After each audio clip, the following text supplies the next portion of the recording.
Welcome in, everybody. It is game 2 of the state semifinals here in Frisco, Texas, home of the Frisco Rough Riders at Ryder Field.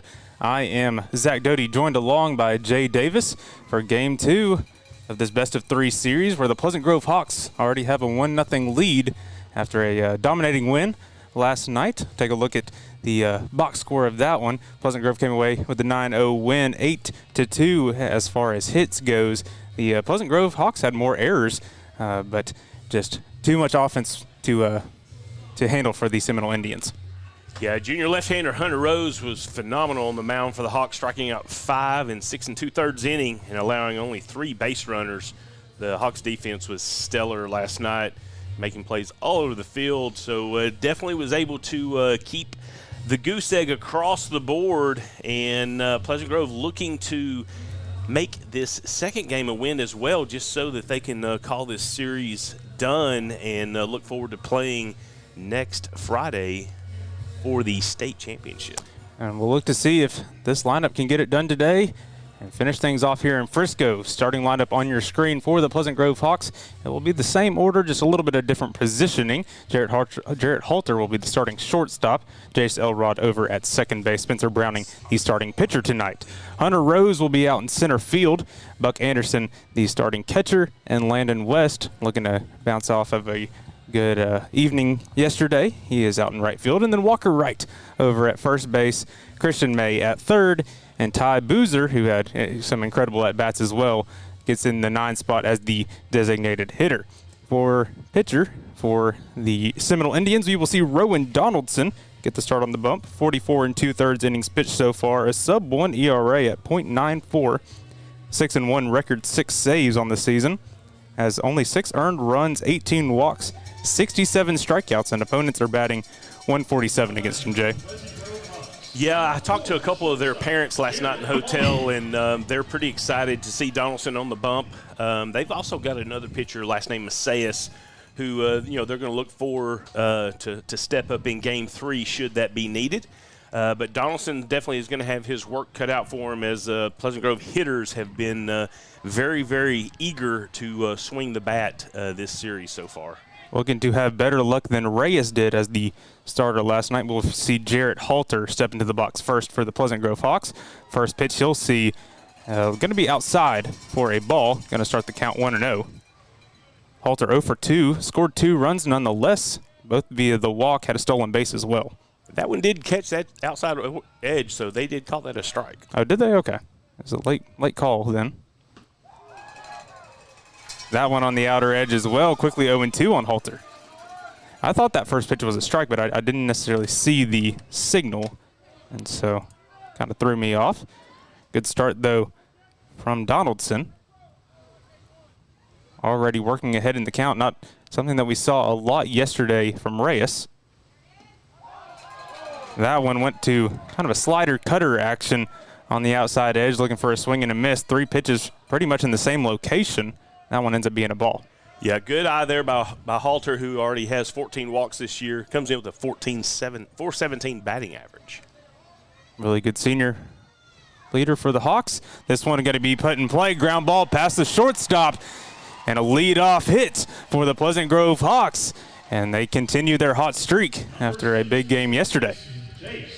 Yeah, good stroke there on the ball for Jarrett, and able to get to first base. And that's when the pressure starts being applied, and he's going to have to put a little bit of focus over there on Jarrett on first base. So Donaldson will have a little work to do here. Hawks were taking advantage of stealing bases yesterday. Whether it be pitcher delivery or catcher pop time, this one gets away from the catcher, and so already Halter in scoring position off of one pitch on a pass ball from the catcher. Yeah, Jarrett Halter is now 11 for 11 on stolen bases for the season. Had one yesterday, going to add to his total already here in the top of the first today. Jace Elrod went 2 for 4 with a double, scored 2 runs yesterday. Second pitch that he'll see going to be low and inside. Quickly makes it 2-0 to the junior. Yeah, Donaldson's one of those multi-sport players. Also plays linebacker on their football team. Definitely has a good frame on him. Jace looking for the 2-0 pitch. Donaldson looking back at Halter. Elrod shows bunt. That one will find the zone for a strike. 2-1. As Donaldson looks to get back in the count. Yeah, Elrod coming in with a .385 batting average. Also has 6 triples for the season. Very speedy at bat, and so even if he lays down a bunt, a really good chance that it turns into a hit just with his speed. We will see Donaldson step off. We get a meeting on the mound between him and his catcher, Madrid. Make sure they're on the same page here with that runner on second that can be kind of pesky, and at times it definitely felt like that was sort of the Hawks' advantage. They were able to get a lot of runners on base and kind of almost tip what the pitchers were doing yesterday. The Hawks did not have an issue putting the ball into play last night. That one got to be high. 3-1 now on Jason. What was a promising first at bat where you got ahead 0-2. Halter puts it in play and kind of makes you pay for it. And now already 3-1 behind in the count now on Jace Elrod, and this is just kind of how it snowball, Jay. Well, and that's going to be something that the Indians are going to have to stop. Jace puts this one in play out to center field. That one will drop. Halter rounding third hard. He'll head home. He'll slide in. Hawks take a 1-0 lead on an RBI single from Jace Elrod. Yeah, RBI there for Elrod to add to his 32, I believe he now has. And a good rip there just over the second base. And he is now on first for Spencer Browning to move around. And it really felt like last night was Spencer Browning's come-out game. He's kind of struggled here in the playoffs, not necessarily been his normal self, but yesterday 2 for 3 at the plate. Really good game for Spencer. 2 runs, drove in a run himself, walked and stole a base. First pitch you'll see there high for a ball. 1-0.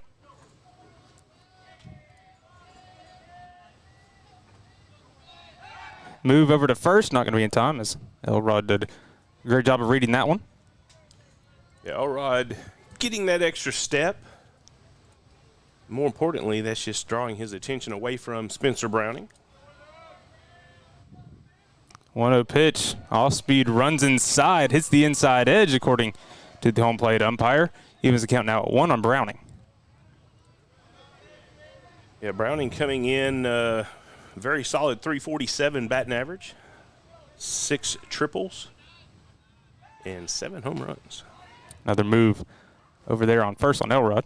Still not in time. Keeping an eye on the Cal Allen China Spring game as well. That would be the opponent of the winner of this series. They started at 2 o'clock today. That one going to be another pass ball. Jace Elrod had the base stolen anyway as he was going on that one. Another runner in scoring position for the Hawks. Yeah, Elrod speedster out there. He's only been caught once stealing bases. That's going to be his 15th stolen base of the season. This top 3 part of the order just so quick. It makes it super hard to get them out on the base paths. That one on the inside edge will ring up Browning for the first out. Yeah, yesterday the Indians only had 1 strikeout versus the Hawks, and already, able to get one in the first inning here. That one appeared to be high, but umpire will call a strikeout nonetheless. So 1 down, runner on second, and Jace Elrod now for Hunter Rose. Like you mentioned earlier in the game, that's when he takes a big hack at, will foul it off. Elrod will return back to second.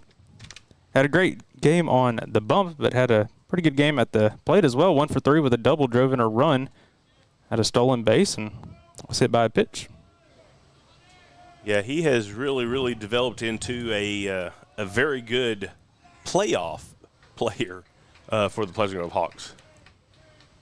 0-1 pitch, another breaking ball. Loman inside. Evens the count now at 1. Yeah, Hunter's batting average is at .430 now, based on yesterday. He was able to increase his batting average with yesterday's effort. Hunter, a two-time MVP winner for us as far as baseball goes. This one, hard hit ball, going to be in the gap. Jace Elrod rounding third hard. He's heading home. It will not be a play at the plate. Elrod's in standing up. Hawks lead 2-0 on a single by Hunter Rose, but he advances to second on the throw, and so another runner in scoring position for the Hawks. Yeah, Elrod easily able to get to home plate standing up. Doesn't even require a slide, and Hunter Rose once again making an impact here on the offensive side of the ball with a double. And looking at Seminoles, they've only been allowing 3 runs per game in the playoffs, and definitely a different story here facing the Hawks. Buck Anderson up now, looking to continue his big rally in the first inning, similar to what we saw yesterday, where the Hawks just kept putting it on and never really let off the gas. Yeah, Anderson coming in with a .330 batting average, 3 home runs, and 31 RBIs. It was 0 for 3 yesterday with a walk. That one on the outside edge, quickly 0-2 on Anderson. And Buck, where he didn't probably have his best game at the plate, had probably one of the biggest plays in the field, him backing up an errant throw by Jarrett Halter to get an out over at second to end the inning. A super impressive play and really good heads-up awareness there by the veteran catcher Buck. That one low in the dirt, 1-2 on the curveball. Yeah, Buck Anderson definitely is like having an extra coach on the field with the role that he has taken on this year. Not only with his experience, but he feels like he's been around the program forever with his brother Tucker being around, part of that state championship team in 21. And so that one going to be outside, evens the count now at 2. Yeah, that was a long day for me. I drove from Texarkana that morning, watched the game, and drove back. I've done that too. It was a not as good of a result though for a different team. I just recall it being a little warm that day. That heat in Austin's a little bit different, especially bouncing off that turf. Another curveball that breaks outside. So makes the count full now for Buck Anderson. And you have to think starting 0-2 and walking the batter here just depletes your energy even more if you're a Seminole.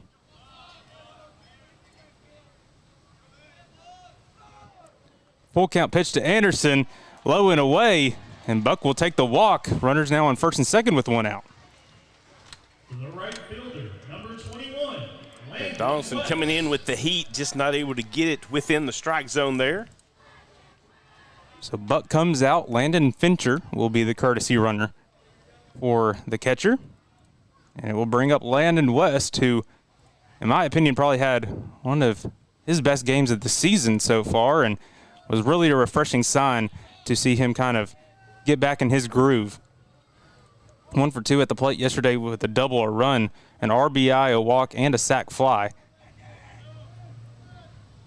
Shows bunt this time, lays it down in front of the first baseman. Nobody's over there. Second baseman ends up gathering it, but both runners will advance into scoring position. And so now runners on second and third with 2 down for the Hawks. The first baseman, number 10. No, Landon comes in and does exactly what Coach Fincher wanted him to do, and that is to advance the Hawks over. So now we've got 2 Hawks in scoring position for Walker Wright, who does have 1 home run this year.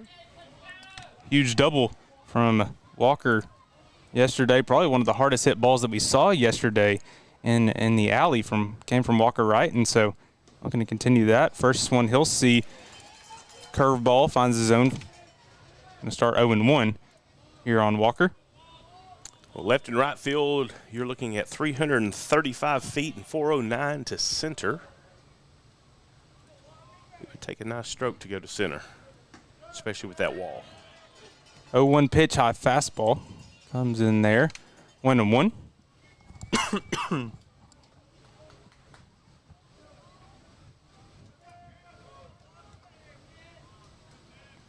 So another long inning for the Seminoles here in game 2. 1-1 pitch to Walker. Looks like a slider that sailed away. Going to be 2-1.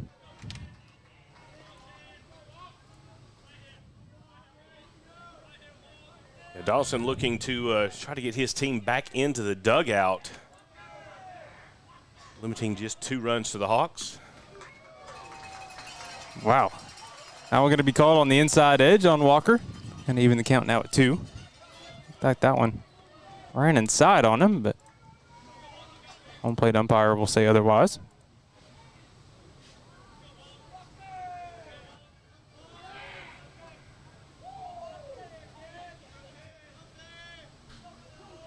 Two-two pitch to right. It's not going to be caught, so drop third strike, but the catcher will make the tag. And that will be the 3rd out, but not before the Hawks put up 2 here in the top half of the 1st. We'll take a quick break here from Greg Orado. We'll hear from our game sponsors when we come back. You're watching Pleasant Grove Hawk Baseball here on Texarkana Gameday.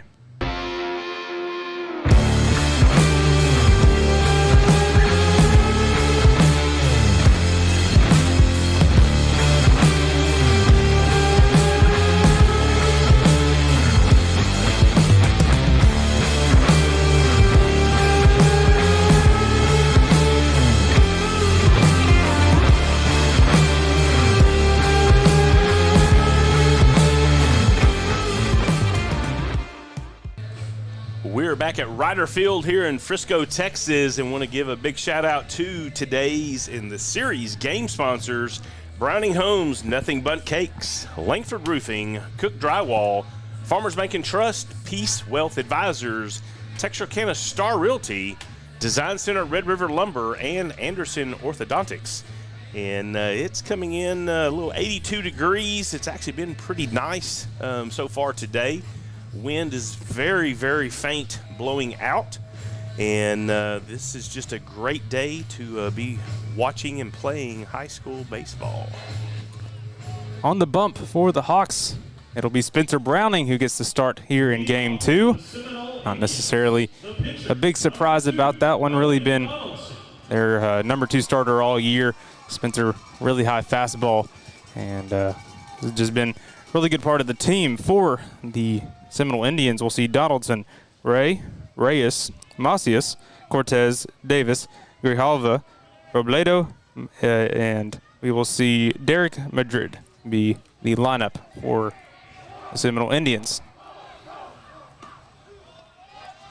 First one high, but catches the top of the zone. Yeah, Donaldson's coming in with a 400 batting average and 20 RBIs, 3 triples, 2 home runs. Second pitch he sees a hard hit ball to left field. Blue Rose getting underneath it, and he will snag it for the first out here in the bottom half of the first. The first baseman. Yeah, puts a good connection on it, but just not much power coming off of the bat for that one.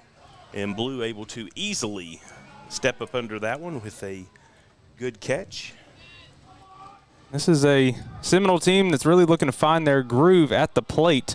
Only 2 hits yesterday, 6 total base runners. And so looking to make something happen here in Game 2 and keep their season alive. Quickly, 1-0 pitch to Ray. Takes a big hack at that one. He was counting out 1. Yeah, the Indians definitely are going to need to be on their A game and pull out all stops. Another one put in play. This one popped up kind of in the gap. Landon West will make a good play on it, though. Ends up snagging it away from Jace Elrod, and will record the second out here in the bottom half of the first. Yeah, good teamwork there, calling off Elrod and making the play. And he definitely had the easier of the 2 options for that ball. Obed Reyes up now, was a starting pitcher in yesterday's game. First one he'll see, he'll foul this one off over to third base coach. And in regards to batting average, he does have the highest on the team with a 442 batting average. Does have 2 home runs and 11 triples. So gotta have some wheels on him if he's got that many triples. Second pitch he sees in the dirt from Browning, gives the count now at 1. Reyes 1 for 3 with a strikeout yesterday's game. This one, he'll pop up to center field. Hunter Rose making way under it. 3 up, 3 down here in the bottom half of the first. We'll head to the top of the second, where the Hawks look to put up more runs. We'll take a quick break. You are watching Pleasant Grove Hawk Baseball on Texarkana Gameday. Yay! We're so excited you decided to become a member. Thanks, I didn't think it would be this easy. I know. We've opened up memberships so even more people can take advantage of our amazing services. Are you gonna clean this up? Become a new member and take advantage of all RRCU can offer. Experience the credit union difference anytime, anywhere. No, seriously, are you gonna clean this up? Do you RRCU?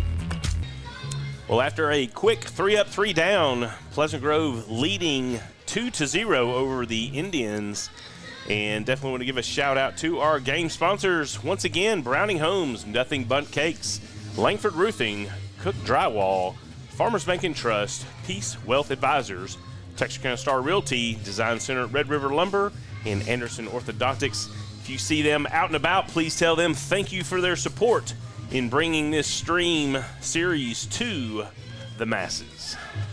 Very thankful for all of our sponsors and the sponsors that have come on in this series. Really appreciate it. Without any of their support, we couldn't do what we do here at Texarkana Gameday. Number 7, So it will be Christian May, Ty Boozer, and then we'll return back to the top of the order with Jarrett Halter to begin this second inning. Christian May coming in with a .215 batting average. Been a mainstay at third base. Had a big Hawks. sac fly yesterday that drove in a run. First pitch he'll see, he'll hammer to left field.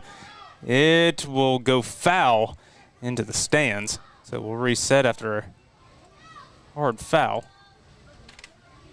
But a good sign from May, a little early on it. Well, speaking of May, and after announcing the Nothing Bundt Cake twice, I'm a little hungry. But shout out to Brady and Amy, locally owned Nothing Bundt Cakes there in Texarkana, coming on as one of our sponsors. Quickly 0-1 to May now after that hard foul. Reset things here. He'll foul that one off as well. Puts him behind 0-2. So 2 leadoff batters that we've seen in a row start 0-2 for Donaldson. Ended up working in the favor of the Hawks the last time. See if May has the same luck here.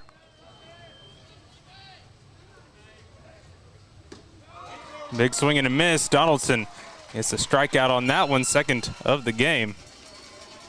Yeah, good swing there by Christian May. Just couldn't get caught up to the fastball. And Donaldson does have some velocity working for him today. Saw him working in the bullpen before the game, and he was already throwing hard, taking his bullpen practice. Ty Boozer steps in now, 1 for 2 yesterday with a run and a walk. Huge walk at a 13 pitch at bat, I believe it was, yesterday that really set the tone. First pitch he sees there, takes a big swing and miss at 0-1. Yeah, he comes in with a .233 batting average, and that took place in the second inning yesterday, and was pivotal in my opinion. That was really the story all game yesterday, was just the Hawks battling it at bats, extending pitch counts and extending innings, and just really eating up the pitching of Seminole.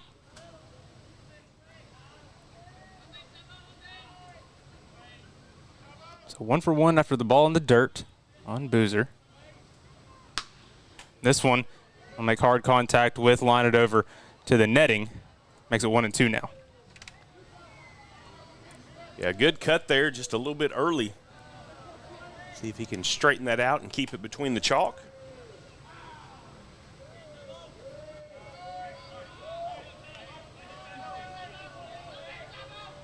So back-to-back batters that have had good swings on him, just pulled him foul. I'm going to put it in between the diamond this time. Slider away. Good take there by Boozer not to swing at that one. He was the count now at 2. Anytime you can have an athlete like Ty Boozer as your 9-hole hitter, your team's probably in pretty good shape. Seminole in all white. The Hawks in all gray with their black pinstripes. That one runs high and inside on Boozer, makes it a full count. Yeah, the Indians had black uniforms on yesterday, and that could not have been comfortable after the first inning or so. Assuming they all got a little warm. Full count pitch to Boozer, going to be low. And another bat that starts 0-2 ends up in a walk. And Ty Boozer is on first with one down and brings up top of the order Jarrett Halter. Anytime you have the second look at a pitcher, it tends to get a little bit easier. So Jarrett Halter looking to make some more damage. Halter scored the first run here in this one. Started 1-2 and then put a single past the shortstop to get on base. First one he'll see going to be a high ball there.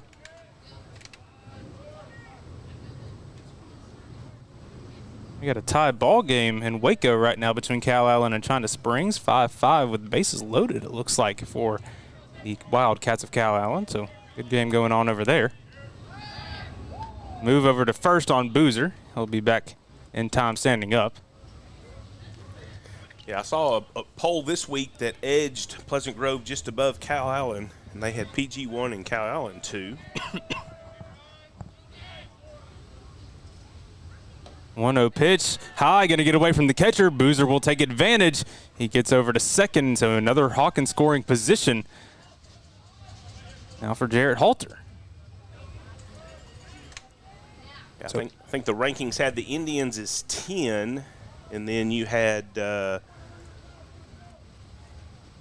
see, China Spring came in at 4, so Pleasant Grove was 1, Calallen 2. So a lot of good baseball teams still playing. Both of those teams not unfamiliar to the Texarkana area. Both of those teams are who the Leopards of Liberty Yellow saw the past 2 seasons as they made their trip to state. They saw China Springs 2 years ago, had the heartbreaking loss in extra innings that they ended up losing to China Springs, and then they had the 3-1 win over Calallen last year. And so should be a fun matchup between whoever the winner of this series is and 2 preliminary programs here in 4A. Move over on second.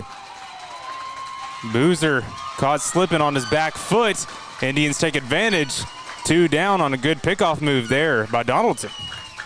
Yeah, Donaldson there smoothly turns back to second.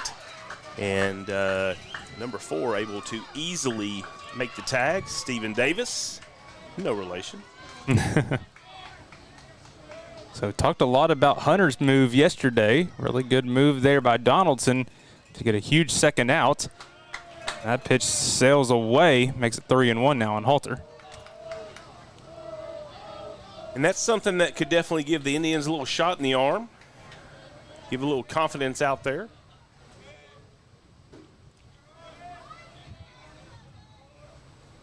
The 3-1 pitch now to Halter. That one going to be low. He will walk. So Halter on base both times so far to start this game. Now batting the second baseman. And that is 2 walks in a row. 6, Jace Elrod.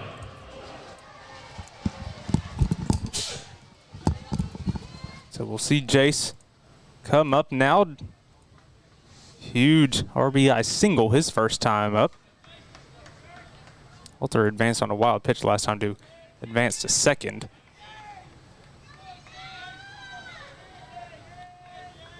Elrod looking to continue his streak. Another move over to first. Not going to be in time there on Halter. Elrod now 3 for 5 in the series. 3 runs scored by Elrod alone. Hit and run put on. This one a grounder over to second base. He'll field it cleanly and get the out over at first. So Hawks leave one stranded. A good pickoff move by the Indians.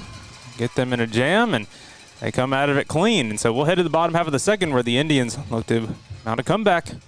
We'll take a quick break. You are watching Pleasant Grove Hawk Baseball on Texarkana Gameday. My name is Wade Tyson. I got up not feeling real good, and I didn't know what was going on, but I just knew something wasn't right. So I got in my truck and drove myself here to the Texarkana Emergency Center. And I said, I think I'm having a heart attack. and they immediately went to work on me. I've been told that I coded 4 times. Dr. Bowman and his wonderful team didn't give up on me. Texarkana Emergency Center saved my life. I just owe everything to them. We are back at Ryder Field, where Pleasant Grove continues their lead 2-0 over the Seminole Indians here in the bottom of the second. And we want to give a shout out to our game series sponsors here, Browning Homes, Nothing But Cakes, locally owned and operated by Brady and Amy May, Langford Roofing, Cook Drywall, Farmers Bank and Trust, Peace Wealth Advisors, Texarkana Star Realty, Design Center at Red River Lumber, and Anderson Orthodontics. Thank you to our game sponsors. Spencer Browning back on the mound. 1 inning worth of work. Had less pitches than an immaculate inning. Last inning had 8. Last inning was really focused on getting the ball in play, and that's exactly what he did. 3 flyouts is how the Indians were retired and ordered last inning. And so we will see Macias, Cortez, and Davis do up this inning for the Indians. We appreciate everybody checking in with the stream. Let us know where you're watching from. I see we go as far as Tennessee to Mexico so far. Appreciate everyone watching Pleasant Grove face Seminole. Pretty curveball there by Spencer. Doesn't quite find the zone. Doesn't quite break enough. Starts 1-0. High fastball. Too high. Got to be 2-0. Macias comes in 280 batting average. 8 doubles, 1 home run. 2-0 pitch to Macias. This one a high fly ball to center field. Hunter Rose there. Able to track it down and record the first out. So 4 batters, all 4 retired via fly out, and so they're just getting under these pitches so far from Spencer. Yeah, one thing that I will say after yesterday's game, the Indians spent a lot of extra time in the batting cages and were back in it today, so they're looking to try to put the ball into play as much as they can, just getting under those 4 outs already. See if they can't put one on the ground maybe. High fastball there from Browning. It's a 1-0. That one down the middle in the zone for a strike. He was counting out 1 here on Diego Cortez. Yeah, Cortez coming in with a 309 batting average. That one floats away. 2-1 here in this righty-lefty matchup. He's actually got 18 walks on the season. Big swing and miss at a fastball at the top of the zone. Leaves the count now at 2. Browning looking to retire another batter here. Yeah, he was way behind there. I expect another fastball. 2-2 pitch, and that one Cortez just barely gets a piece of. Able to foul it away. Good job protecting there. Keeps the count at 2. Let's see, we've got Queen City, Lubbock, and Argentina. Uh-oh. Snyder, Texas. Another good job there by Cortez to foul that one away. Keeps the count at 2. We will see Davis, the man on deck for the Indians.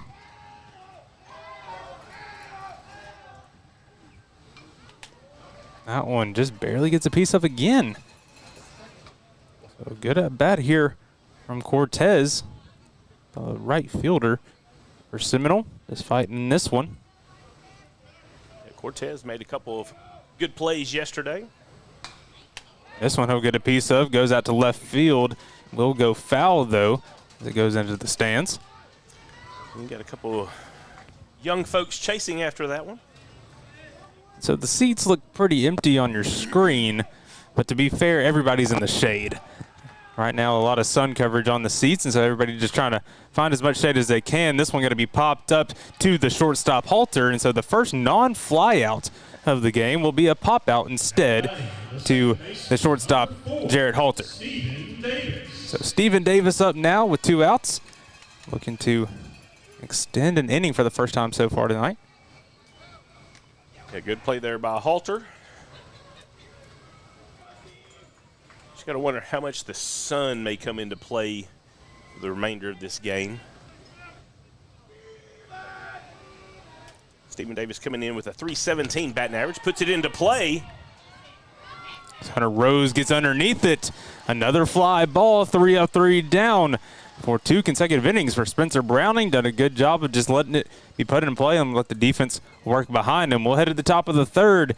Hawks did back up to bat. We'll take a quick break. You're watching Pleasant Grove Hawk Baseball, Texarkana Gameday.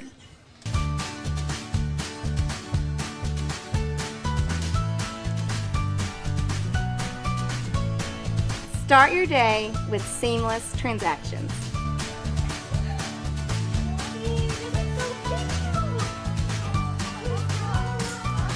Add your State Bank card to your device's digital wallet and enjoy the convenience of tap-and-go payments.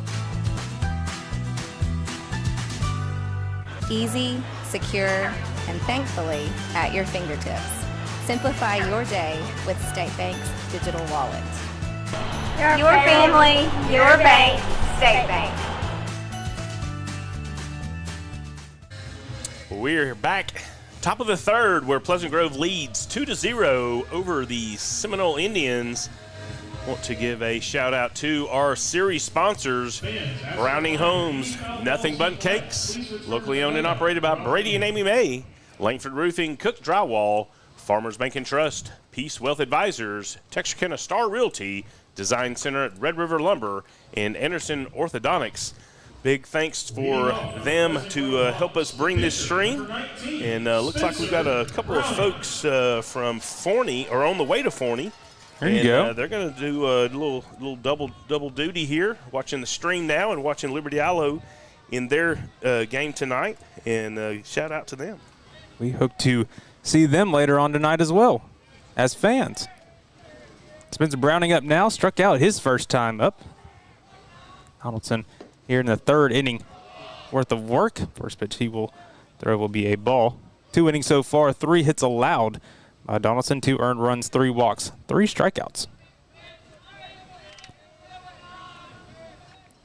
Want to know quickly now on Browning. That one on the inside of his hands, but does a great job of turning on it.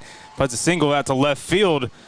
And another leadoff single for the Pleasant Grove Hawks. Browning getting around on that one and easily advances to first base. And I think that just shows how much talent Spencer has. I mean, it is so hard to get on a baseball well enough to put that one in play as well as he did with how inside it was. Now brings up Hunter Rose with the chance to knock him around. And Hunter Rose had a looks like, I believe, a double in the first inning. Had an RBI. If you want to give him that second base jaunt, I do. Makes the stats look prettier. That's right. There was a throw to home. He probably had a single. That's what I originally called it as, but big swing and miss there. First strike as he works here against Donaldson. Nonetheless, a good hit by Rose and done a good job of extending his lead here. That one gonna hit the inside edge for a strike. 0-2 now on Hunter. A lot of room on that right side. Looks like even the right fielder is shading just a little bit to center field. Just think Hunter's not a pull hitter. That one gonna be low. Let's count 1-2 now on Rose.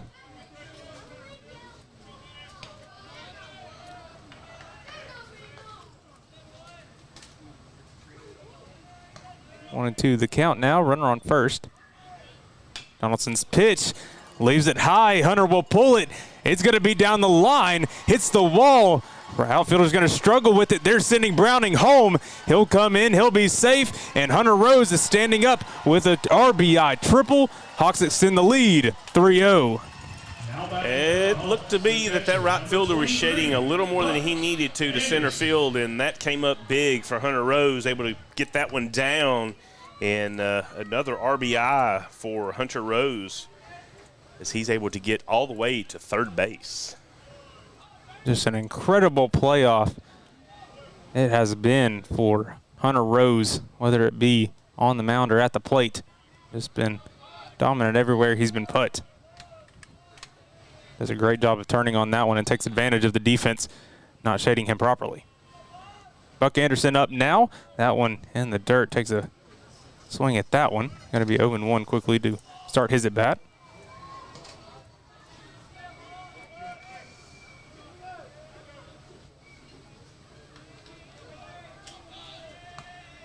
Buck walked his first time up.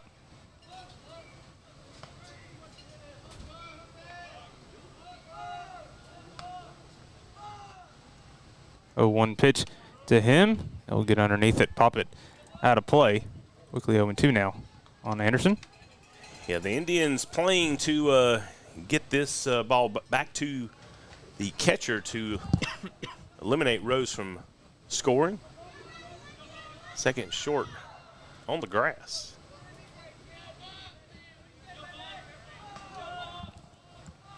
Oh, 2 pitch to Buck. He'll put it in play down the line. They'll throw it over to first. Going to go errant. Buck will stay at first.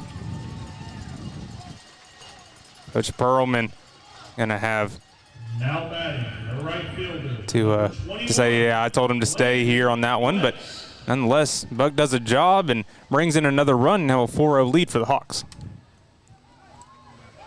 Yeah, good ball placement. Couldn't have put a bunt down any better than that one. Got a little on the top of it, but worked out great. Yeah, just right down the line. The third baseman made a really good play on it. Just kind of went away from the first baseman. Kind of an undersized first baseman. Atlanta West due up now. Looking to extend this big inning from the Hawks. Shows bunt first at bat. That one going to be high. Start the at bat 1-0. Atlanta laid down a bunt his last time up, advanced those runners to second and third. Hawks ended up stranding them.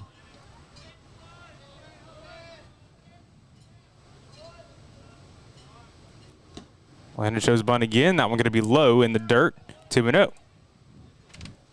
It's kind of refreshing to actually say low and then in the dirt, and it's actually in dirt this time. I mean, it's kind of the last time Pleasant Grove probably played on dirt was whenever they played Liberty Ilo at Liberty Ilo.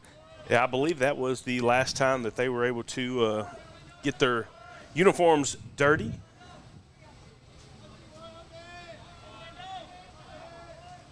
2-0 the count now on Anderson. This one he'll get a good piece of. Going to be down in the alley right in front of the right fielder. Anderson taking a big round around second, ends up on third, and so we'll see runners on the corners for the Hawks. Still with no outs, and brings up Walker Wright. Yeah, good hitting being put on by the Hawks this inning. All four at least putting the bat on the ball. 3 hits and 1 on an error. So Walker struck out his first time up. Looking to put the ball in play and do a job here for his guys and extend this lead. Just kind of put it on Seminole. Shows bunt, does not pull back, ends up. He did end up pulling it back. It was not a foul ball. So the runner does advance over to second. So now both runners in scoring position and kind of did what he was wanting to with that bunt anyway.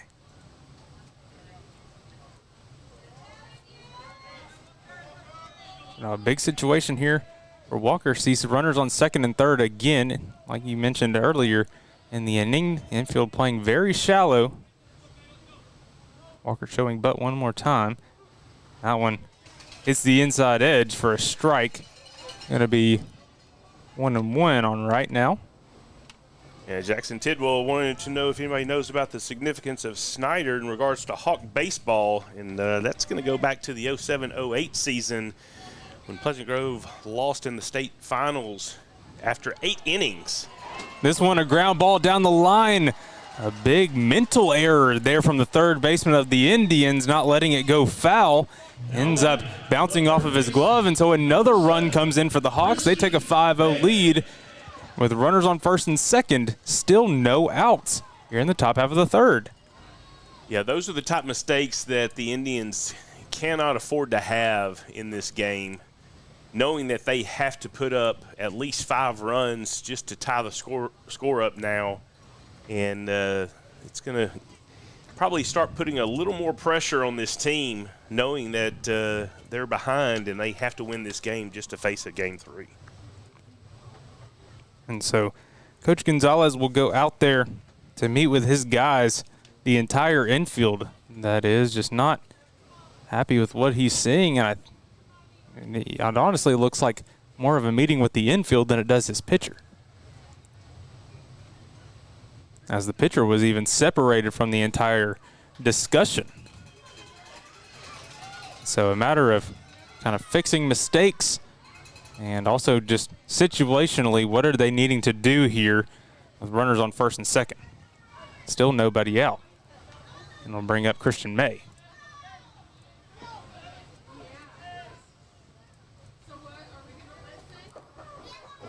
Christian 0 for 1 so far in the night, had struck out his first time up.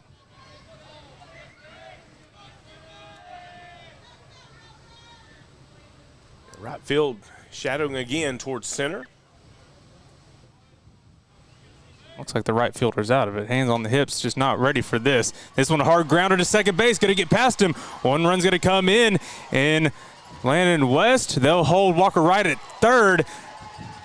Christian May tried to get a little too greedy over at second, and so he will be the first out on the base pass, but another run does come in that he drives in, and Landon West, Hawks extend their lead 6-0 with a runner on third.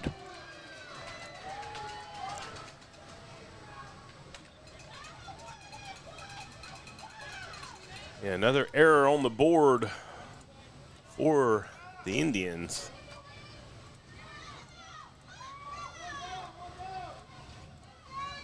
Indian faithful trying to rally their tribe here. As we see Ty Boozer back up to the plate for the Pleasant Grove Hawks. Curveball finds his own first pitch strike. Yeah, Boozer got on first base after a walk in the second inning. Got to second after a pass ball and then was thrown out. Pickoff. Donaldson now at 59 pitches. This will be his 60th right here. It'll find the zone. Right at the knees on the inside edge for a strike. 0-2 to begin the at-bat on Boozer.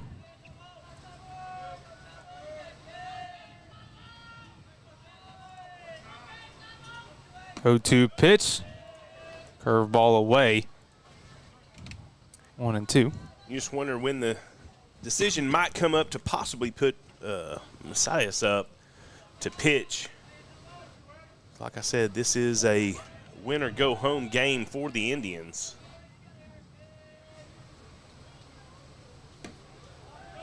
Pretty curveball hits the zone, gets Boozer looking on the strikeout. So that will be Donaldson's 4th of the game.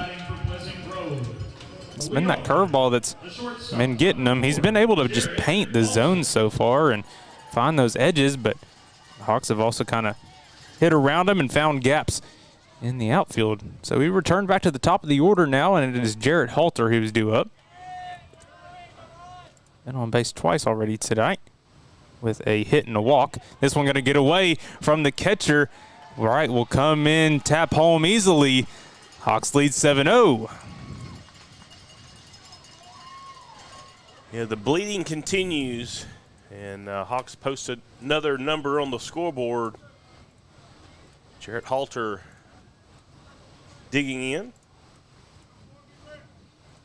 And you return back to the top of the order here, and they've been dangerous all series, all playoffs, really. This one a hard hit ball. Great play by the shortstop to even field that cleanly, but Halter beats it out on the run. Hard hit ground ball results in a hit for the Hawks, and this long third inning continues for Seminole.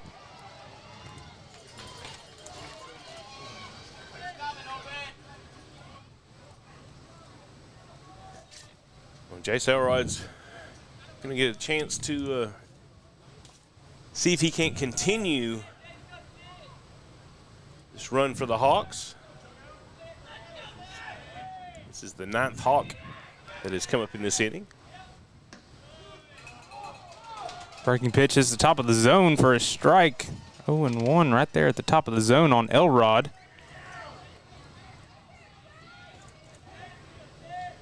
Looking to continue a 2-out rally in a 5-run rally here from the Hawks. This one going to be fouled away. 0-2 now the count on Elrod.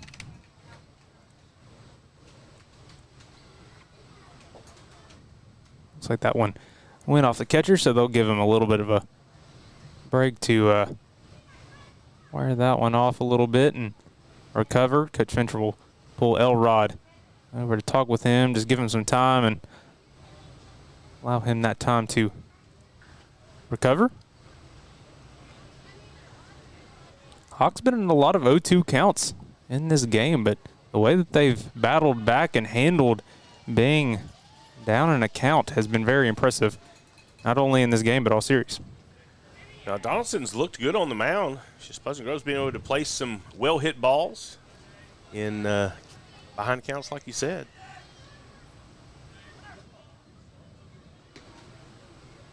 That one outside. 1-2. So Halter was showing that he was going to steal there. Trying to get pitcher thrown off. Didn't end up moving on it. The runner still at first. This one top of the zone popped up. Going to be in foul territory. Madrid, the catcher. Oh, never mind. The third baseman, Macias, will run over there and make the grab for the third out. The Hawks put up 5 in this one, though. We'll take a quick break. We'll head to the bottom of the third where the Indians look to rally. We'll take a quick break. We'll be right back after this. You are watching Pleasant Grove Hawk baseball on Texarkana Gameday. Texarkana, when it comes to electricity, you do not want to strike out. That's why I trust the pros at Livewire Electrical Services. These guys are the real MVP, voted Electricians of the Year 3 years in a row. Now that's a home run, baby. Need to upgrade your lighting to LED, diagnose a breaker that won't stop tripping, or add a portable generator connection? Livewire has you covered. Power problems? Call Livewire Electrical Services today. I know I do, because with these guys, you're always safe at home. We're back here in the bottom of the third, where the Indians are going to need 7 runs to tie this one up. They are in a win or go home game 2 here with Pleasant Grove. I want to give a shout out to our series sponsors, Brining Homes, Nothing But Cakes, locally owned and operated by Brady and Amy May, Langford Roofing, Cook Drywall, Farmers Bank and Trust, Peace Wealth Advisors, Texarkana Star Realty, Design Center at Red River Lumber, and Anderson Orthodontics. Thank you to our game sponsors. We start the bottom of the third. Spencer Browning still on the bump. 2 innings worth of work, 21 pitches, no hits, no earned runs, no walks, no strikeouts. It's been ball in play and let your defense work behind him, and it's worked out perfectly so far for the Hawks. Yeah, Pleasant Grove just looking good with the bat this year. Ooh, another tough bouncer. Great job there by Walker Wright to field that cleanly. Man, that was a great play there by Walker Wright. Took a weird hop as it was transferring over from the grass to the dirt, and Walker does a good job of putting another one away.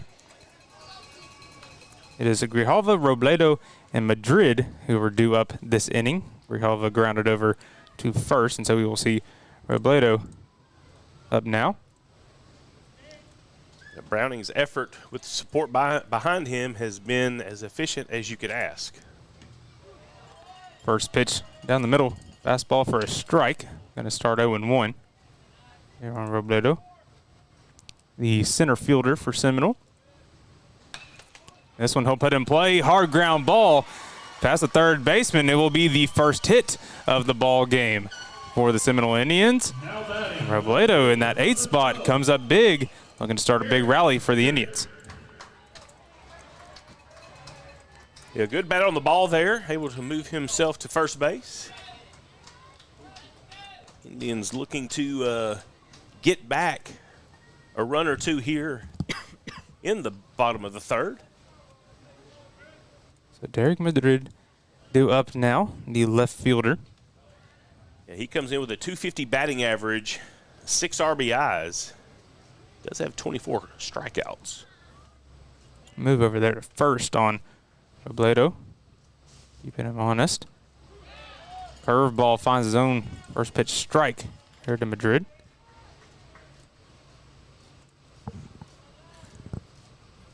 So this is the first base runner that we have seen all game for the Indians. We'll see how they handle it, see how Spencer handles it.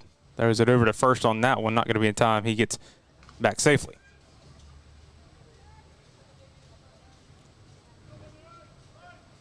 Robledo digs back in. I'm sorry, Madrid digs back in.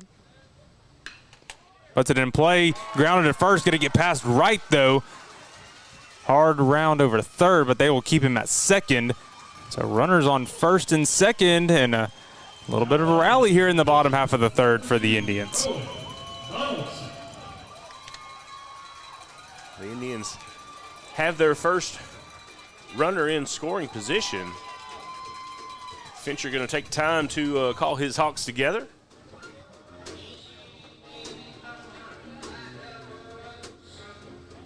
So the bottom of the order for the Indians looking like they're trying to come through for a run or two.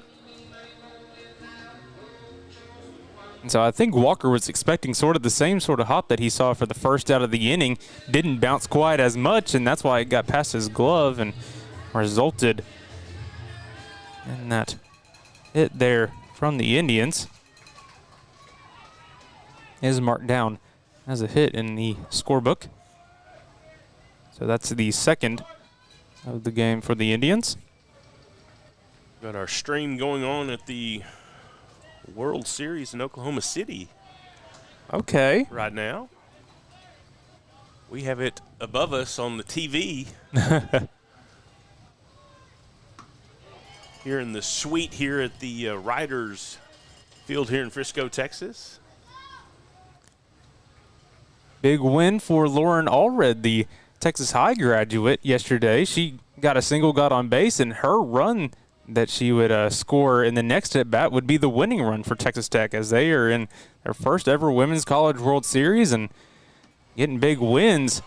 It is really cool to see people from our area get to experience super cool things like that. I mean, 130-something Division I schools, and only 8 get to make it to the World Series, and Lauren Allred's a part of it. So just really cool. Excited for the success that she's had. Another curveball. This one going to be popped out to center field. Hunter Rose going to get underneath it. They will not tag. Looks like they wanted to, but a good arm on Hunter. And a good stop by Jarrett to keep it in the infield. So 2 down now here in the bottom of the third. And the Hawks looking to strand these base runners. When you were hoping as an Indian fan that you were going to have a little momentum going into this at bat, and looks like the Hawks have been able to get a couple of outs here. A couple of curveballs in a row there from Browning, able to get that out.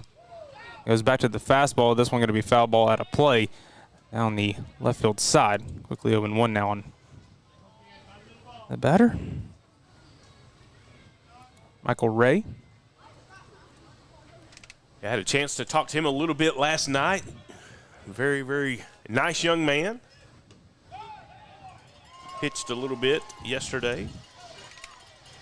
Sees that pitch on the inside edge for a strike. Ray now behind 0-2. He's 0-1 on the night.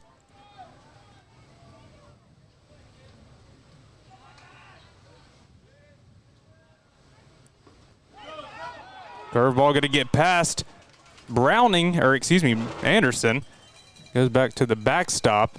So both runners advance 90 feet closer.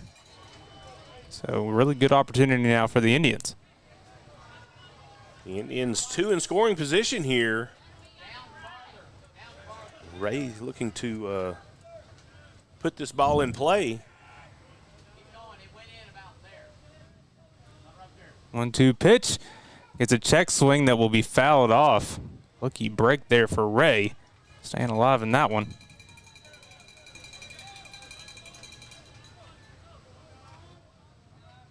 Saw this sort of at bat earlier in the game from Seminole batters, just fighting things off.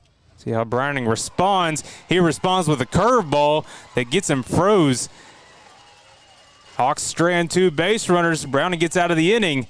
We'll take a quick break, head to the top of the 4th, where the Hawks lead 7-0.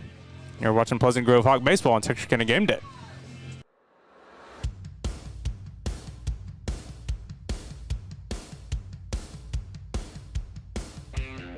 Family owned and operated. State-of-the-art equipment.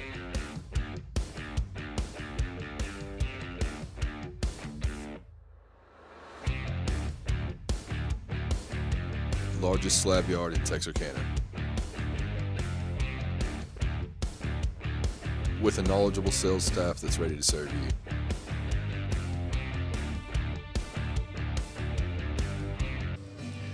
We're back here at Ryder Field, where Pleasant Grove is leading this game 7-0 over the Seminole Indians after 3 complete innings. We are now at the top of the 4th. Want to give a shout out to our series sponsors, Browning Homes, Nothing But Cakes, locally owned and operated by Brady and Amy May, Langford Roofing, Cook Drywall, Farmers Bank and Trust, Peace Wealth Advisors, Texarkana Star Realty, Design Center at Red River Lumber, and Anderson Orthodontics. So you see a little bit of a change here for the Seminole Indians. It will be Eloy Macias who comes back to the bump for Seminole. We saw him in yesterday's game for the Indians come in relief. Oh, no, we didn't. This is the guy that you were talking about. I'm sorry, Jay. Yeah, this is their, if you can say they have 3 arms, this is one of their 3. And so this is a bold move by the coach, looking to get to a game 3. The good thing is I do think that Donaldson would probably have some pitches remaining to probably start a game 3 if needed. And, of course, Ray and Davis still have pitches to go too. But, you know, they're going to have to look at something. One, the offense has to get started. So it doesn't matter who they bring in to pitch. They've got to get some offense started just to try to get this knotted back at 7. And it's going to take a few swings to do that. It's going to be a tough start, too, as well as you start with Spencer Browning in your first at bat here. But Macias has the second most innings pitched on the team. He has a 2.53 ERA, a 6-4 record, 21 earned runs, 25 walks, 72 strikeouts, 3 home runs allowed, and a 190 opponent batting average. Well, one of the stats that I always like to look at is that strike per inning pitched. I mean, his comes in pretty strong at 1.24, and anything above 1, and that's taking it into your own hands and not necessarily leaving it to the guys behind you on trying to get some outs. You got Browning to really like that one. Took a big hack at it, swing and miss. That one runs inside on him.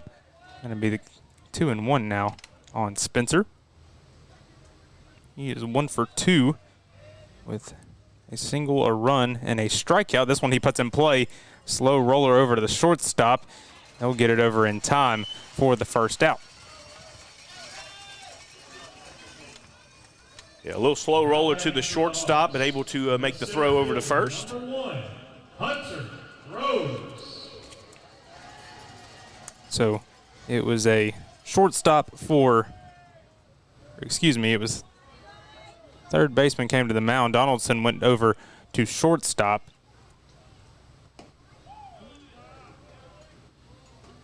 First pitch to Hunter Rose in there for a strike. Huge triple his last time up. That one fouled away. Now 0-2 on Hunter. Yeah, Hunter has an RBI on his first 2 at-bats. He's going to have to go yard to get one this time. Depending on the scorebook that you look at, 2 extra base hits as well.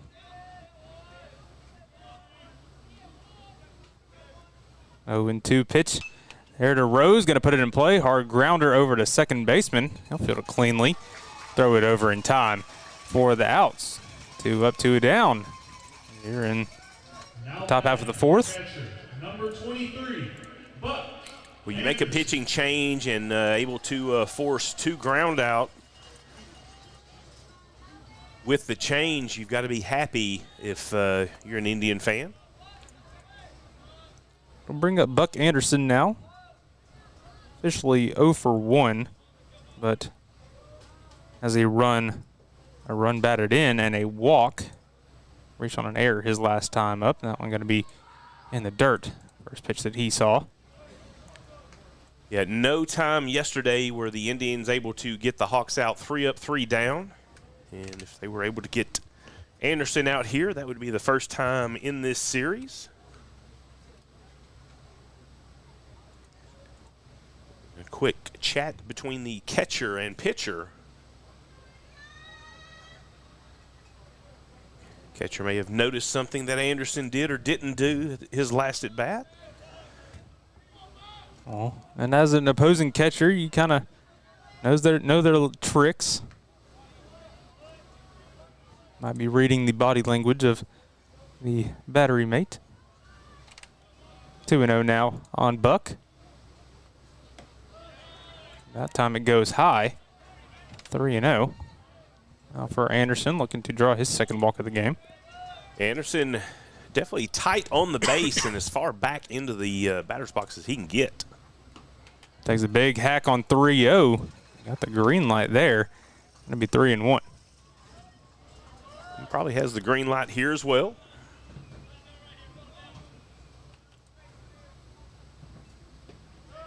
Pretty slider that worked away, but a good hold up by Buck to stay off of that one. He will take his walk for the second time of the game. And looks like we will see him check out for Landon Fincher one more time. Yeah, Anderson able to make it to first base all 3 at bats. Second inning he reached after an error was made by the Tribe. Landon West up now, 1 for 1. Scored a run. Had a sacrifice bunt his last time up. Or first time up, excuse me. That one hits the inside edge for a strike for the first pitch on Landon. Yeah, he had a line drive out to center field in the 3rd inning. Been very impressed with Landon here in the state semifinal series. Really come to form at what seems to be a very crucial time. Pretty curveball. I'll appeal over to first, say that he laid off of it. So evens counting out 1.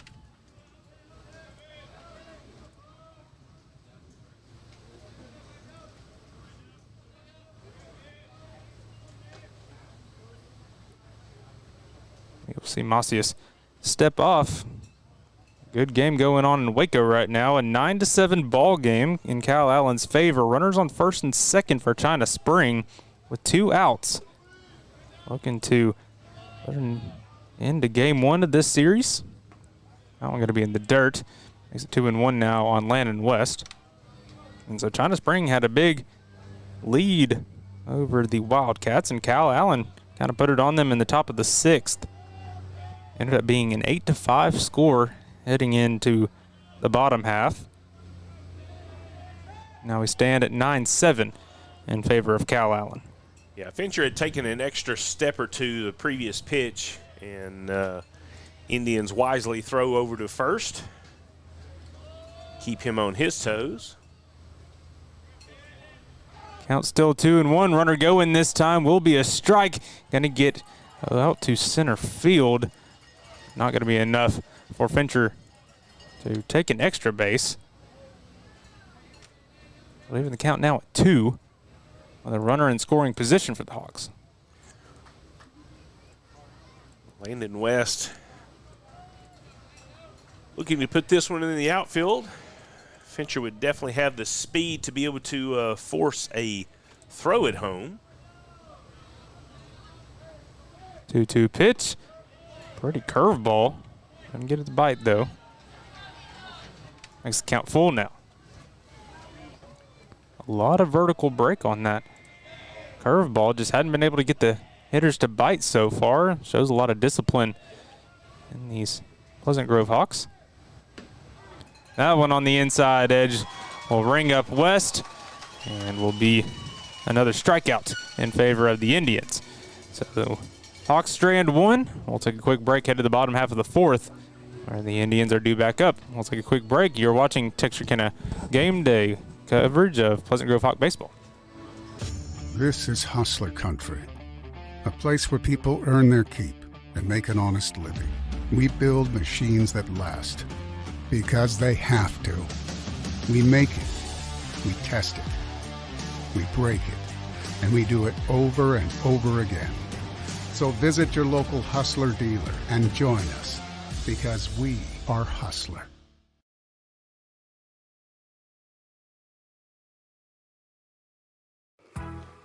Nerf Wars, safe. Dodgeball, safe.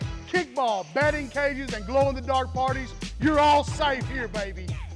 Looking for a birthday party that's anything but ordinary? Iconic Performance Center brings the fun to you.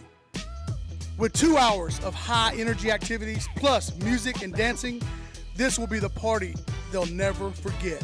Book your iconic birthday party today at iconicperformancecenter.net or just call 903-293-9949.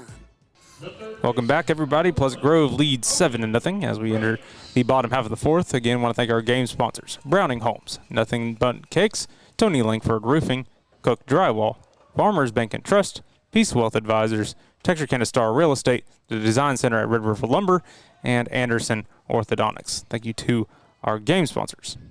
First pitch there from Browning. Going to be a curveball for a ball. Makes it 1-0. That one sails away.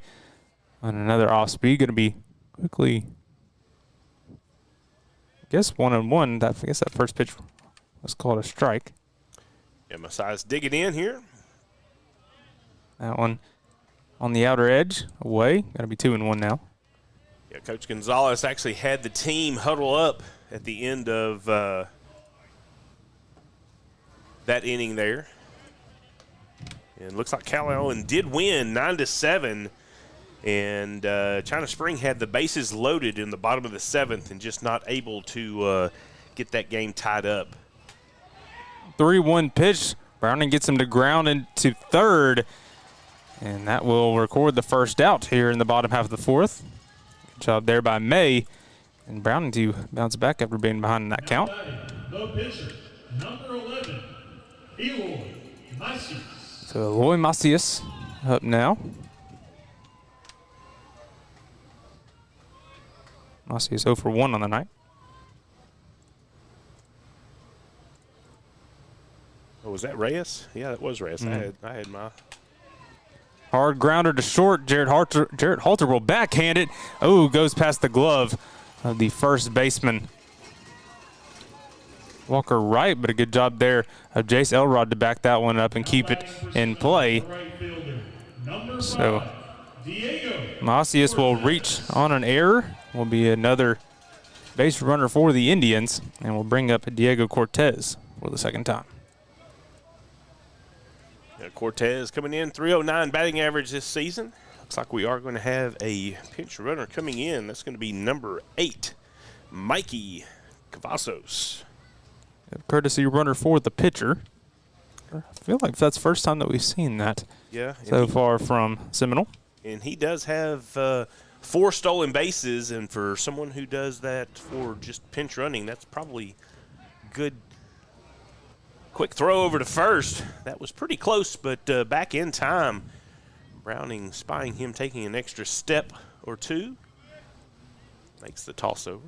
4 stolen bases, 8 total runs on the season for Cavazos. Another pickoff move over on Mikey.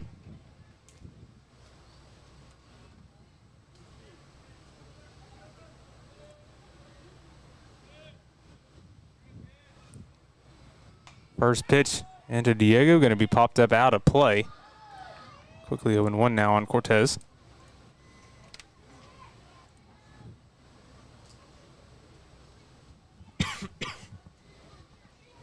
Cortez, a 309 hitter coming into this series. 23 runs scored, 21 hits, 9 runs batted in, 18 walks, 16 strikeouts, a 472 on base percentage.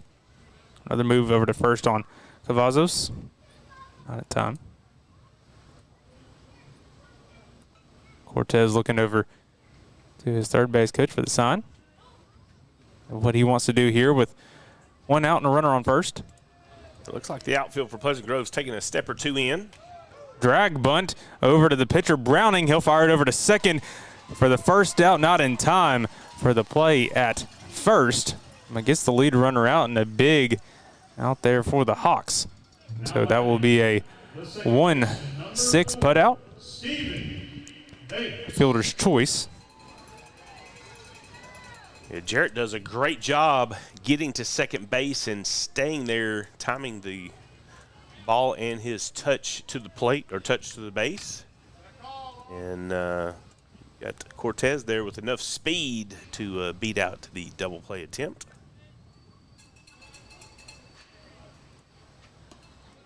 First pitch there to Davis. A big swing and a miss as it was low and away. Quickly 0-1 on him. Another move over to first, this time on Cortez. On time. Cortez getting his uniform dirty, getting back. Cortez with 11 stolen bases on the year. Beautiful curveball finds the zone. Davis now behind 0-2. He did take a little extra step after the pitch was made. Just wondering if maybe Anderson saw that. You might see a throw down to first. Another curveball gets the swing and miss. Browning will walk off. Strands another runner. We'll head to the top of the fifth. Hawks will look to extend their lead. We'll take a quick break here from our sponsors, and we'll be right back after this. You're watching Pleasant Grove Hawk Baseball on Texarkana Gameday. Diamond Bank walks with its customers through every step of life, side by side. From the first checking account in high school to the first home or business loan, Diamond Bank is committed to helping you with all of your financial needs. Diamond Bank's growth is the result of the growth of our customers, and we want to help you feel that same growth. We are proud to have the ability to give back to our local school districts, community organizations, veterans, customers, and more in a multitude of ways. Come discover the Diamond Bank difference with local people making local decisions for our local community. Stop by our current location in Texarkana at 5714 Richmond Road or visit us online at www.diamond.bank to see our products and services. Member FDIC and Equal Housing Lender. We're back here in the top of the fifth where the Seminole Indians are looking to put a few runs up before Pleasant Grove's able to call this one a night and this series done. But we could not do this without our series sponsors, Browning Homes, Nothing But Cakes, locally owned and operated by Brady and Amy May, Langford Roofing, Cook Drywall, Farmers Bank and Trust, Peace Wealth Advisors, Texarkana Star Realty, Design Center at Red River Lumber, and Anderson Orthodontics. Fincher making his way to the third base area. And I think as a Hawk fan, you're looking at 3 runs and forcing the Indians to do something in the bottom of the fifth. They are sending Jackson Kohler down to the bullpen to be ready just in case he is needed. It is Walker Wright who is due up first this inning. We will see him, May, and Boozer 7, 8, 9 for the Hawks. First pitch going to be low the knees, going to be 1-0 on Wright. 0 for 2 on the day as a run, an RBI, and a strikeout. Reached on an error second time up. Second pitch that he sees going to be in the dirt, 2-0.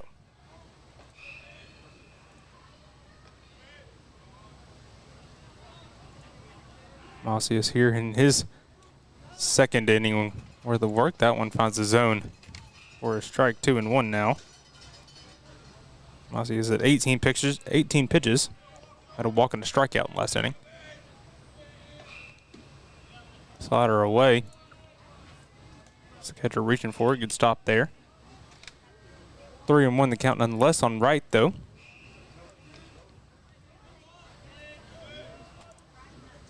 Three-one pitch. All right, we'll just get a piece of it. It'll end up in play. Macias will field it cleanly. Fire it over to first for the 1-3 putout. Yeah, it just spins off the bat and goes straight to the pitcher for an easy put out.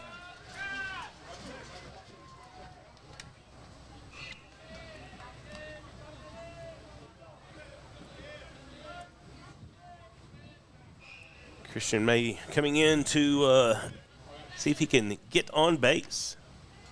Curveball there from Macias. High and away. Ball 1. May 1 for 2 with a run batted in. And a strikeout tonight. Another curveball gets May biting on that one. Fouls it off 1-1.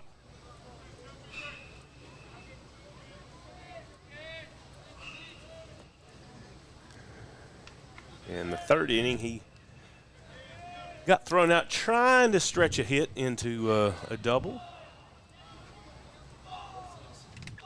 That one high. And so 2-1 now for Christian May. Junior third baseman for the Hawks. That one he'll foul out of play as well. I wanted to make a play on that one. Did it come up here near the suites? It did. It almost knocked one of our other streamers' cameras out. That would have been horrible if that happened. That one in the dirt. That will. I had my count wrong, apparently. One of those ruled a strike. So it's now a full count on Christian May. 3-2. Umpire needing to load up his bag of balls. As many foul balls have been hit. They had to make an announcement that the foul ball needed to be returned. I know y'all were saying something yesterday about returning them for snow cones. This one put in play over to the second baseman. He loses his glove and the ball. Christian May will reach first base safely and is now a runner for Ty Boozer due up. A good connection there and able to advance to first base.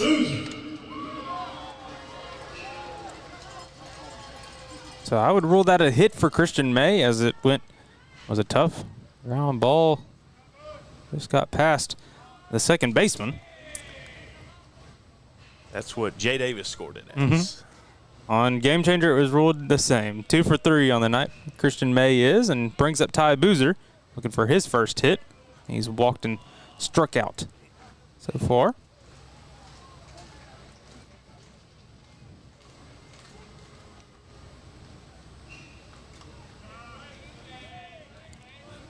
Boozer, one of the few seniors on the team. He will be taking his talents to University of Houston, Victoria, after he has graduated, one of the top NAIA schools in the nation. And so happy for Boozer and his success throughout his high school career.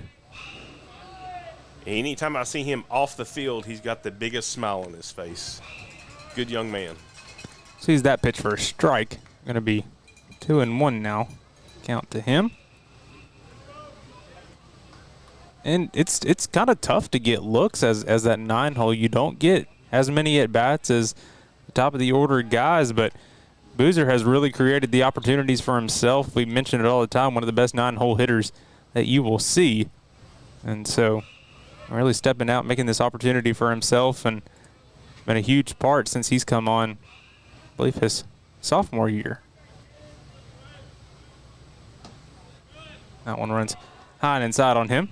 3-1 to Boozer. The top of the order due up with Jarrett Halter on deck.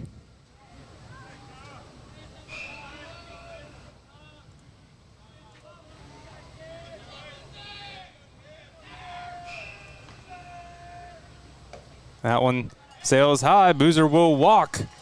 Runners on first and second. Only one down. And the top of the order up. That puts Halter as the 10 run, possibly. Let's see what Jarrett can do to extend this movement of Hawks around the bases. I'd like to see Jarrett take one out. It'd be a fun ballpark to do it in. Definitely be creating a memory. He does have one home run for the year. If he could just hit one 336 feet to left field or right field, that's all it would take. His brother was able to match this year at Marshall, another Texas High graduate from the area. Had a few home runs. Double steal. May will be in safely to third. And Boozer will reach safely as well, so now both runners 90 feet closer for the Hawks and in scoring position for Halter. And I think more importantly, takes the double play ball away from the Indians. Had that been able to occur, that could have been a good catalyst as they try to do something with their last few at-bats.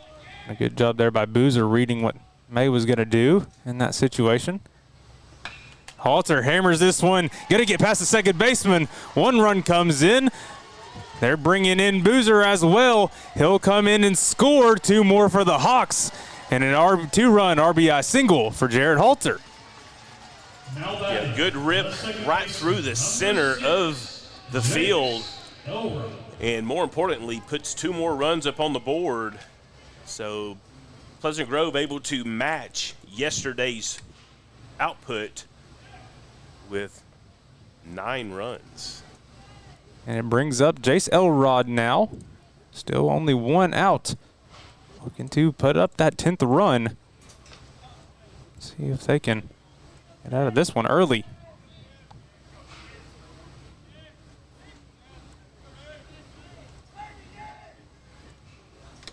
First pitch he'll see in the dirt. Runners going and Halter, and he is in scoring position now for Jace Elrod. Hawks are the away team, though, so they will have to go to the bottom half of the 5th and hold the Indians scoreless in that bottom half for that run rule to be in effect. But chance nonetheless. Elrod looking to put this ball in play to increase his batting average. Currently 1 for 3 today. It would take him back to 500 for the game. Would continue a really good series that he has had.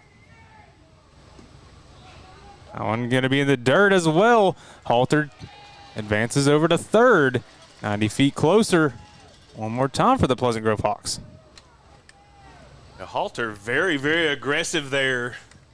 Catcher takes an extra slow step to get the ball after it fell out of his glove. Halter about 87 feet away from the 10th run. 2-1 pitch to Elrod. He will pop this one up to the shortstop. He'll call for it and secure it for the second out. So a big play there for Macias and the Indians to get a pop up. Elrod just not able to put that one far enough for Halter to tag. Does bring up a big batter in Spencer Browning.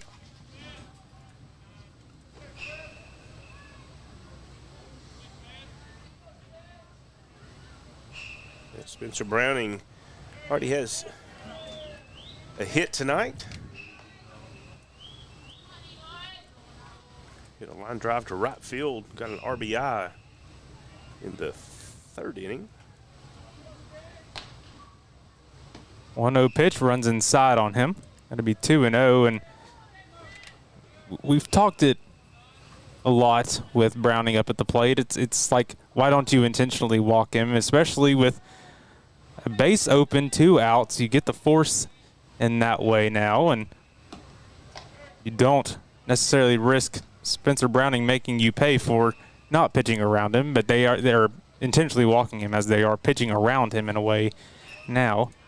And by the way, 3-0. Hunter Rose is next. Yeah, I mean, it doesn't get any better. We saw that be a problem for Lindale earlier in the playoffs.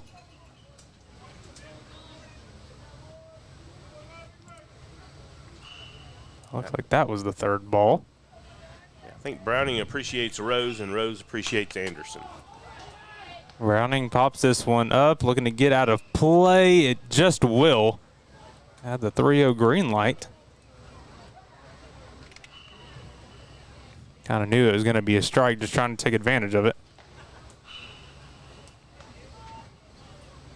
The scoreboard actually has that has the count 3-2.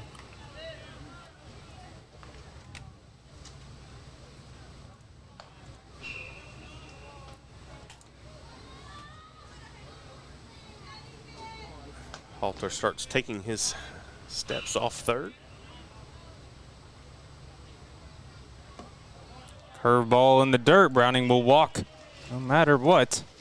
And so it will be runners on first and third now for Hunter Rose. The center fielder, number 1, Hunter Rose.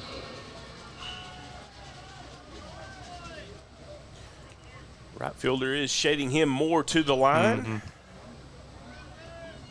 With them holding Spencer on, there's still going to be a little room in the infield on the right side there for Rose.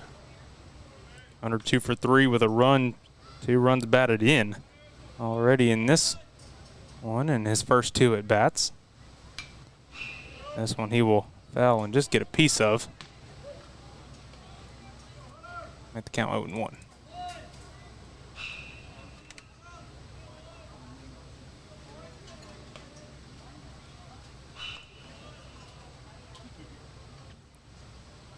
Runners on the corners, 2 outs here in the top of the 5th. Rose looking to put up that 10th run.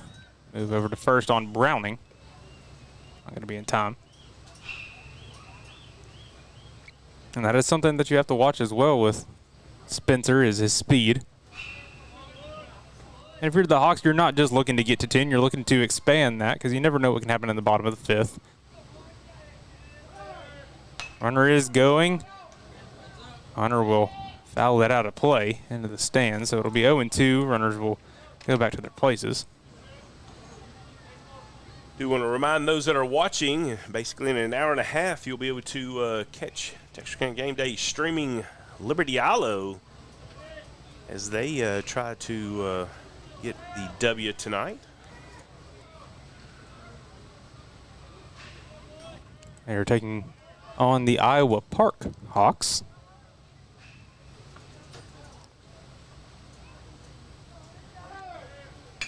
Hunter Rose going to foul this one down the first base line. Keeps the count 0-2. The Leopards making their 3rd consecutive state semifinal appearance after 3 straight regional championships. Been a very successful few years for the Leopards. All under the helm of Coach Zach Fowler and his staff, his dad Rick, his assistant Coach Ricky Rushing, and this year Coach John Stilson. Well, I'm excited to see Arian Taylor during this series. He has really become the guy for Liberty Ilo.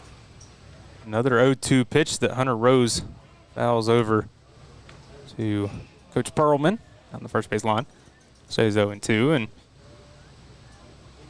what's been most impressive about the Leopards is just the way that they rally whenever they get behind. It feels like their backs can get behind the wall sometimes, but even whenever that happens, they don't have any fight in them, or they don't have any quit in them, I should say. And it's really special to see. 0-2 once again to Hunter Rose in the dirt. Gets a big swing and miss. They'll throw it over to first on the drop third strike. The Seminole Indians will get out of the inning without allowing that 10th run to come across, and so we will see you in the top of the 6th. Bottom of the 5th is coming up, though, for the Indians. They're looking to climb back in this one. We'll take a quick break. You are watching Pleasant Grove Hawk Baseball on Texarkana Gameday. My name is Doug Willett. I own M&M Tire and Auto Center. We've been here for over 40 years. We're just a mom and pop place. We service any type of vehicle that you can think of. We do front end alignments. We've got the best front end alignment machine guys here, and we also do AC work for the new Freon, which is the 1234 FY. We do that too. Plus tires. Now that's the major thing. Cooper Tire employees, we're really special with them. We give you 15% off, plus also you get your Goodyear employee refunds back on your tires, which is great for you. Extra value is what you get when you buy from Doug Willett. Don't worry, my guys will take care of you too. We're back here in Frisco, where Pleasant Grove continues to put a few runs on the board. They now set at 9. The Seminoles at 0.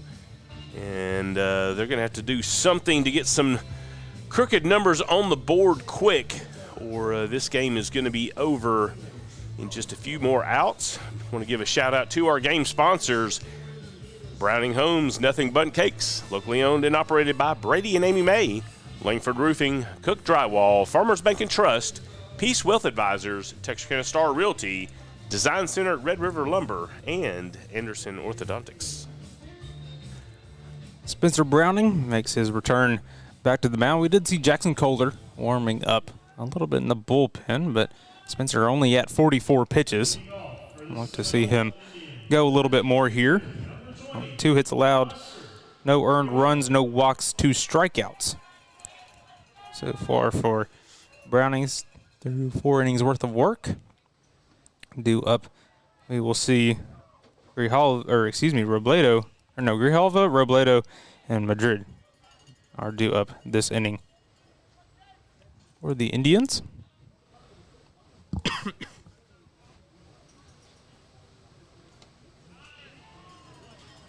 That one going to be just low, according to the home plate umpire. Makes it 1-0. Madrid taking over the DH responsibilities today. Oh, it could be high. This is Grijalva up to bat right now. Okay, well, I've got the wrong. Oh, no, yeah.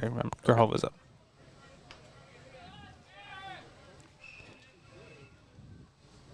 Quickly 3-0 as he sees that one high. That one will be high as well. A 4-pitch walk for Grijalva and a leadoff base runner for the Seminole Indians. Now batting, the center fielder, number 3. Always grateful I'm not at an A&M game, but it could start getting loud. Ball 5, ball 5.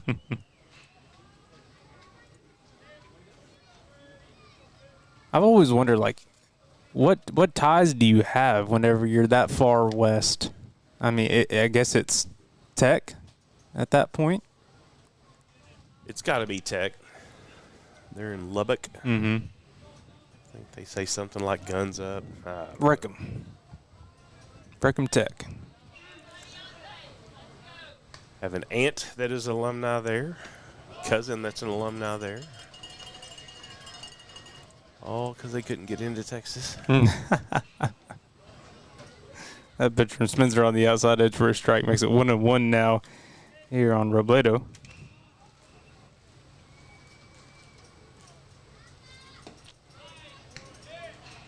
That one low and outside. Pretty good frame job there by Anderson. Yeah, Anderson was wanting to get that call, but it was not in the cards.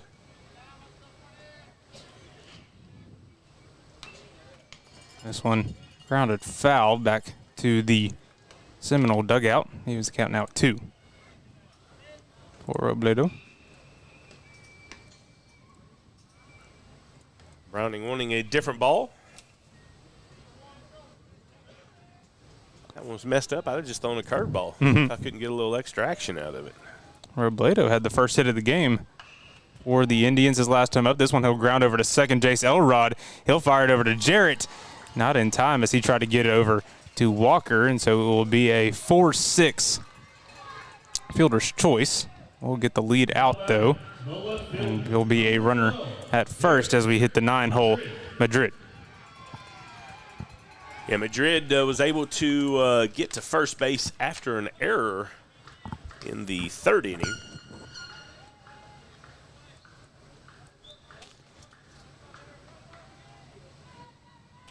He comes in with a .250 batting average.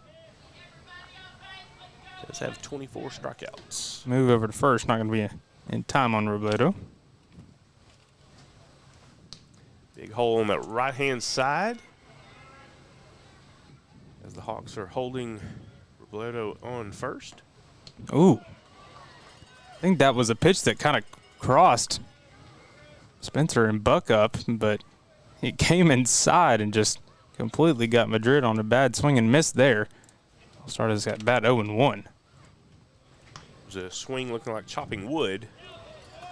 He follows that up with a curveball Makes it 0-2 as that one hit the zone. I'd love to see an overlay of that one.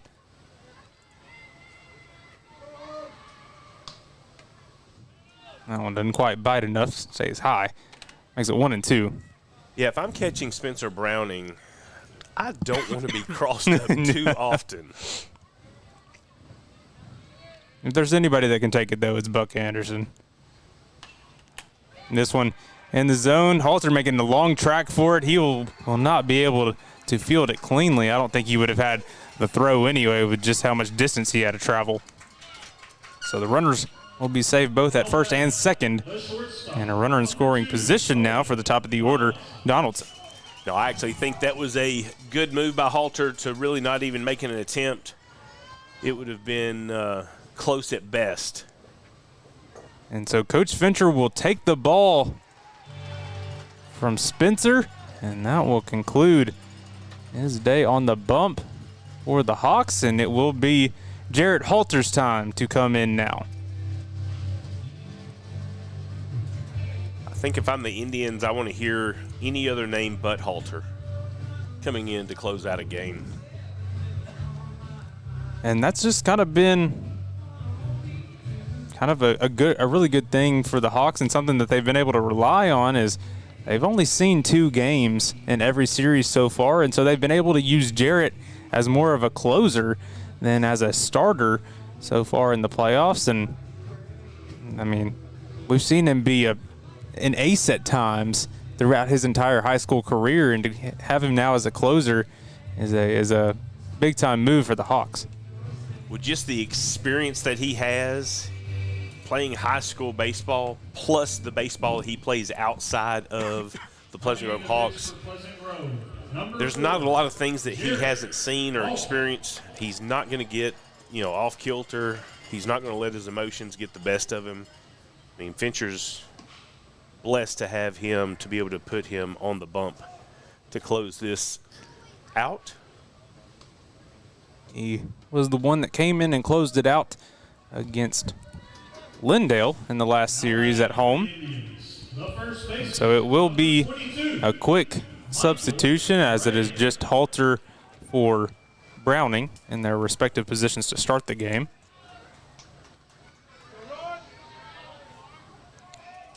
Like we mentioned, it is bringing up the top of the order now in Donaldson. 0 for 2 on the night. Runners in scoring position on second, though. A runner at first as well. So the Indians needed to come back in this one. First pitch down the middle, got to be fouled away. Opposite side. Got to start the at bat 0-1. And as a Hawk fan, you've got Spencer and Elrod there to possibly turn to get this inning over. Seen a few opportunities in the infield. Just kind of the speed of the Indians has beat it out. Pretty curveball, got to get away from Buck, though. Goes the opposite way, and so both runners move up 90 feet, takes away that double play, and they're both in scoring position. That ball getting away, allowing the Indians to advance on a pass ball. So looking to get the bite on the swing and miss on the curveball, ends up getting away from Buck. Evens the count now at 1. We've seen the Hawks get out of this sort of jam earlier in the game. Let's see if they can do it here in the bottom of the 5th. Donaldson calling time, digging back in here. Getting some support from the Indian fans. See another time call. It looks like Halter and Elrod not quite on the same page. Again, that runner on second kind of messes everything up as far as what you're normally used to seeing. This one fouled straight back to the backstop. Makes it 1-2 now. Yeah, good velocity there by Halter.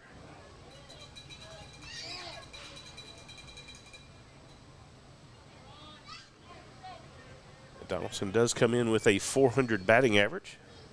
One of the reasons why he is their leadoff.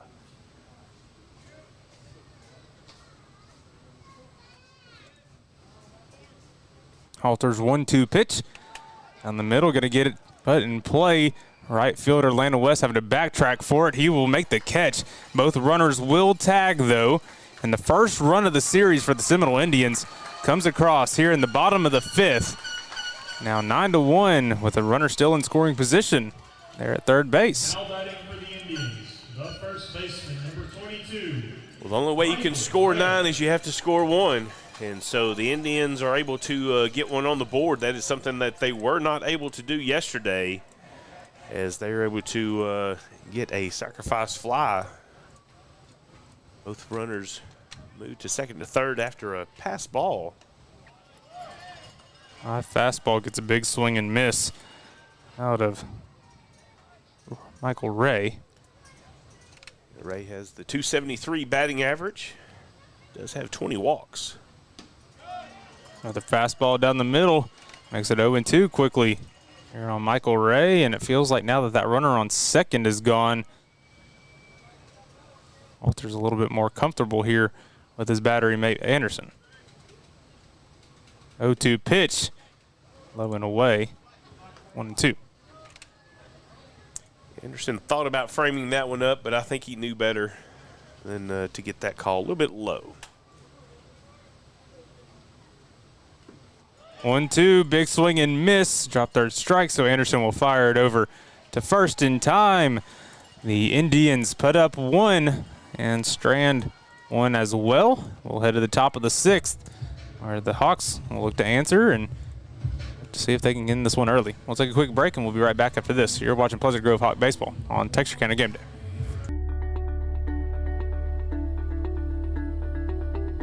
Tired of banking fees and complicated accounts? With State Bank's My Free Checking Account, enjoy no minimum balance and 0 monthly fees. Get a free gift just for opening your checking account, because we believe banking should be rewarding. Great for personal accounts and businesses too.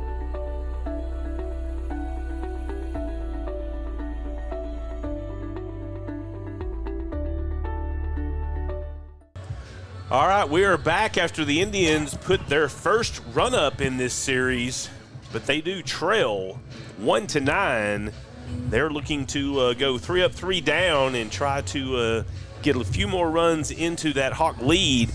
But we want to give a shout out to our series sponsors, Browning Homes, Nothing But Cakes, locally owned and operated by Brady and Amy May, Langford Roofing, Cook Drywall, Farmers Bank and Trust, Peace Wealth Advisors, Texarkana Star Realty, Design Center at Red River Lumber, and Anderson Orthodontics. My oldest daughter would be very pleased that they're playing a little Taylor Swift out on the intercom system. I may or may not have been whistling to it. Just saw that she got all the rights to her music back. Finally got rid of the labels. She gets to make all that money now. Taylor's version, not her version. See if the Indians can shake it off here.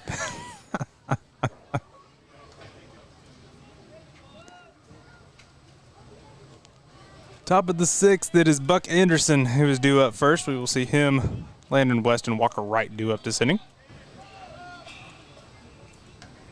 Curveball, top of the zone, doesn't quite break enough. Makes it 1-0 on Anderson. Anderson 0 for 1 still on the night. Reached on an error, has 2 walks as well. That one going to be in the dirt. Makes it 2-0. The Indians are looking to put a blank space up there for Pleasant Grove this inning. Hopefully Pleasant Grove ends this early so the Taylor Swift references stop. 3-0 now.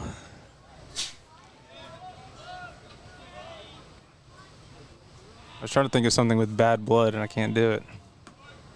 Yeah, these two teams haven't played each other, so, you know. Anderson takes a 4-pitch walk. Will reach base safely and lead off base runner now for Landon West. You've got Landon West, number 21, and Anderson, number 23. So 22 is in between there. I knew it as soon as it came out of your mouth. Landed 1 for 2 on the night with a run. First pitch swinging, pops it out of play.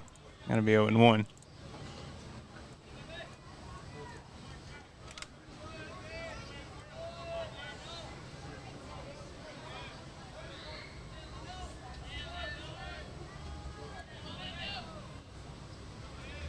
And it had a really good series so far, looking to continue it and to get this one done early. That one going to be high. Even the count now at 1, and it's kind of felt like Macias hadn't quite found the zone here to begin this top of the 6th. Even that strike that you see on the board was probably outside of the zone high that West was swinging at. Move over to first on Buck Anderson, who is still in the game running. That was a delicate toss to first.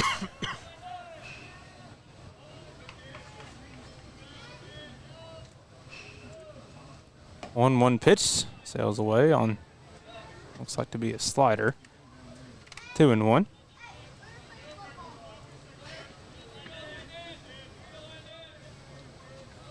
Lennon had some really good at bats this series, including a double-digit pitch at bat last game. This one he'll put into center field. Has a little bit of trouble with it. Does end up making the grab, though, and Anderson will retreat back to first, and so 1 down to begin the top of the 6th. Center fielder comes out there and makes a fearless play on that ball. I'll bring up Walker right now. Walker 0 for 3, scored a run, drove in 1, struck out once. Indians looking to get out of the woods here. Is that a Swift preference? It is. See, now you're going over my head. You're really showing your Swiftie status. Just trying to make it to be a love story. Fulfill your wildest dreams. Our ground ball to shortstop. He'll make the play over at second. 6-4-3 double play to end the 6th. And in style. The Indians are feeling it right here as we're in the top half of the 6th. We're headed to the bottom half, and they look to put up some more runs and mount a comeback. We'll take a quick break. We'll hear from Red River Credit Union, and we'll be right back after this. You're watching Pleasant Grove Hawk Baseball on Texarkana Gameday. Sorry you're under the weather, Susie. Here are those loan docs. Thanks, James. I'm so glad we didn't have to delay this closing. Tissue? Thanks. Secure and safe loan closings, or take care of just about any banking task. Experience the credit union difference. Anytime, anywhere. With RRCU's digital banking. Do you RRCU? Hi, I'm Jay Strickland, second generation master electrician. This is our team here at Livewire Electrical Services. Your safety is our top priority. That's why with every service call, we do a visual safety inspection for our customers, because small things can turn into big problems if left unchecked. We also offer a Safety and Savings membership plan, which gives you priority booking service, discounts, and an annual safety inspection of your home to make sure your home is protected year-round. We're proud to have been voted Best Electrician in Texarkana for the last 3 years by the Reader's Vault magazine. We have a 4.9 Google rating with over 270 5-star reviews because Texarkana trusts us to get the job done right. So give us a call today and experience the difference, because your home safety starts with us. We're back where Jarrett Halter is taking a few more warm-ups as we enter into the bottom of the 6th, where the Seminole Indians trail the Pleasant Grove Hawks 1-9. Want to give a shout-out to Browning Homes, Nothing But Cakes, locally owned and operated by Brady and Amy May, Langford Roofing, Cook Drywall, Farmers Bank and Trust, Peace Wealth Advisors, Texarkana Star Realty, Design Center at Red River Lumber, and Anderson Orthodontics. Halter back on the bump. 2/3 of an innings pitched so far. Strikeout to his name. That run that came across ended up going under Browning's stat line, a non-earned run. So Browning's line concluded at 4 1/3, 2 hits allowed, 1 run, no earned, 0 walks, and 2 strikeouts. Quickly starts this at bat, 1-1 after a big swing and miss and pitch away to Obed Reyes, a 3-hole. That one, top of the zone for a strike, 1-2. He was able to fly out to center field and ground out to third base in his first 2 at-bats. This one, top of the zone, he puts a big swing on. Browning looking to make play under it, but it will be Blue Rose instead, who makes the catch out in left field for the first out here in the bottom half of the 6th. Now batting for the Indians, the pitcher, number 11, Eloy Macias. You're looking at 5 outs left for the Indians unless they're able to put some runs up on the board. Now we will see a complete ball game as the Hawks not able to scratch across a couple there in that top half of the 6th. First pitch here to Macias in there for a strike. Starts him off 0-1. This one put in play. Fielder Landon West trying to get over there, but way too far into the stands for him. Good hustle nonetheless, but it will be 0-2 now on Eloy Macias, who is 0-2 so far on the day. That's 2 errors in the field as well. Once again, we appreciate those that are watching the stream. Let us know where you're watching from.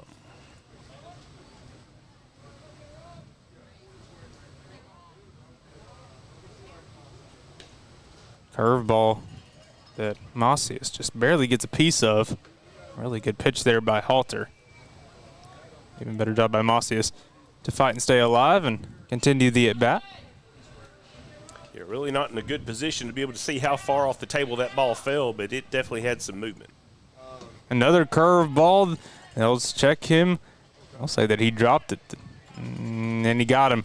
Yep, it peeled over to third on the check swing, and the second out comes via strikeout, second of the game for Jared Halter. Right fielder, number 5, Diego Cortez. So he saw the way that he bit on the curveball on the last pitch, went back to it, got the same bite, went around swinging. 2 down now for Diego Cortez. First pitch he'll see away, 1-0. Cortez had a ground out to shortstop in the 2nd, and then had a sacrifice bunt in the 4th, looking for his first hit of the night. This one he'll put on the ground, going to be foul on the third base line. Count will go back to even at 1.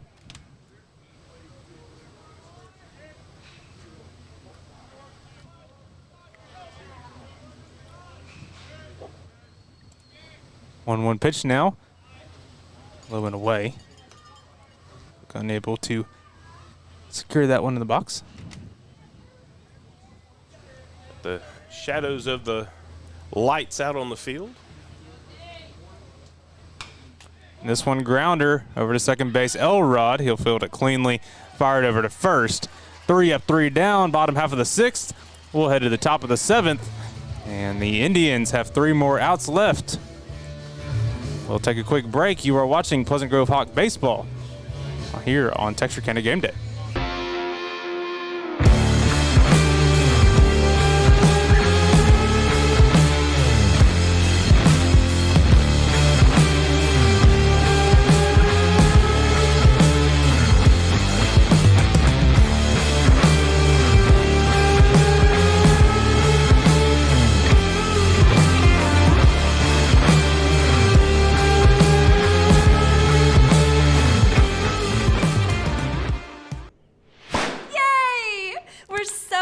You decided to become a member.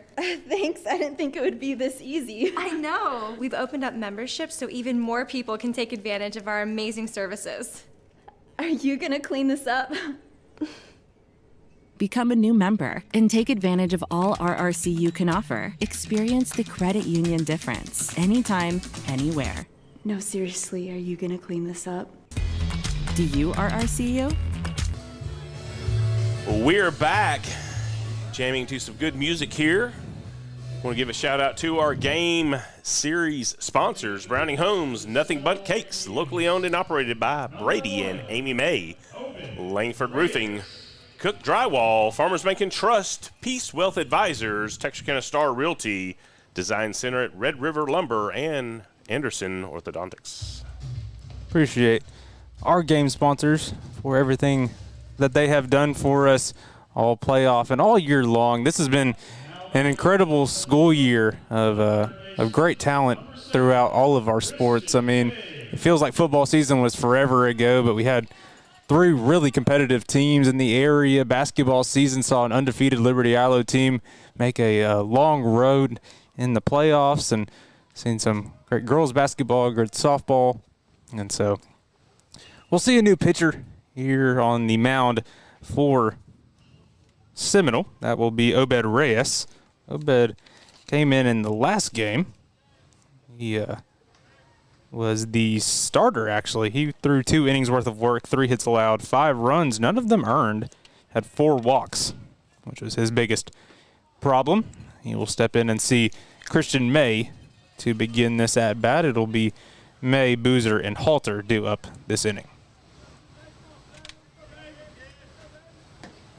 Yeah, going back and looking at some of the game from last week's series, Reyes, a very, very good pitcher, and just had some unfortunate events occur behind him in yesterday's game. But he has been brought back here to liven up the Indians here, and to get the Hawks 3 up, 3 down, so that they can have a chance to put 8 on the board for us to possibly go into extra frames. Very unusual game from Reyes in the last one, and I think if you were a Seminole fan, you might have looked for them to do something similar to what Liberty Ilo did last week with Gunner, with Tristan Howe. You could just kind of tell that Tristan didn't have it in that first game. They pulled him immediately in that first inning, and then he came out and shoved in game 2, and it was exactly what you wanted. And so maybe that's what they wanted from Reyes, as he comes in, first batter gets a strikeout here to begin this inning. I'm going to give a shout-out to folks from Gilmer, Texas, West Monroe, Lake of the Pines, Foreman, Arkansas, Spring Hill, Texas, and Ruby Ranch, Washington, Arkansas, and Baton Rouge, Louisiana. Shout out to Spring Hill, too. Got that big comeback win yesterday over Brock. How cool would it be to see potentially Liberty Ilo, Spring Hill, and Pleasant Grove all play back-to-back in Round Rock next week? Better get your hotels now. Curveball, first pitch, strike in there to Boozer. And I have a lot of respect for Spring Hill after what they did in the state championship game, or state tournament last year. They lost that opening game to Cal Allen, and kind of a heartbreaker in that one. I believe that one went to extra innings. And they ended up staying for night 2 to support the Liberty Ilo kids, and was a part of the Liberty Ilo student section, and was just a really cool moment to see as this one comes in and hits Ty Boozer. And so I think it'd be really cool for Liberty Ilo to have their game Thursday night and get to support both Spring Hill and Pleasant Grove if that opportunity arises. Baseball in East Texas is definitely going to be represented well.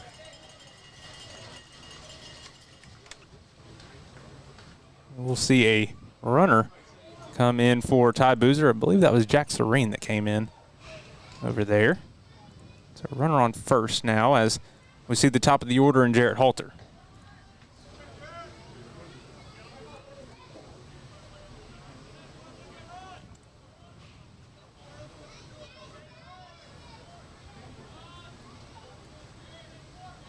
Pleasant Grove just looking to add a few more runs just in case they are needed.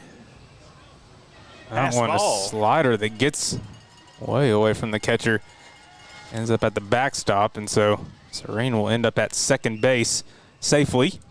And another runner in scoring position now for the top of the order in Jarrett Halter.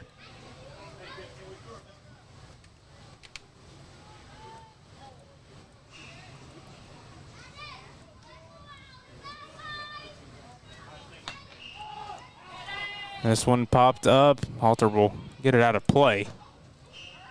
Makes it even now at 1.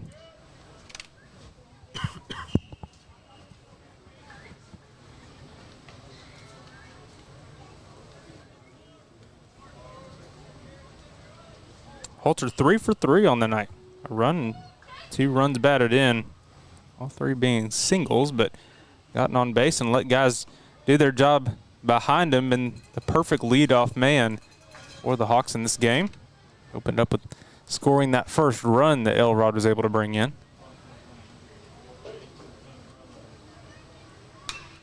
This one he'll put in play. Hard grounded to the third baseman. He'll fire it over to first. Not going to be able to be fielded cleanly. It'll go away. And so both runners will advance safely. And they're both in scoring position on first and second. Ball goes out of play. And so both runners are allowed to advance. And that will bring in the 10th run. And Serene. And so it is a 10-1 ball game in favor of the Pleasant Grove Hawks. Yeah, the throw from third not able to be handled by the first baseman, and allows the Hawks to bring in a run and still have a Hawks in scoring position at second with Jarrett Halter.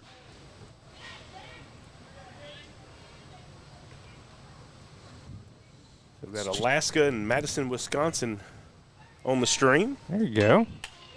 Hard hit ball by Elrod. Falls in front of the right fielder. Coach Fincher will hold up Halter at third.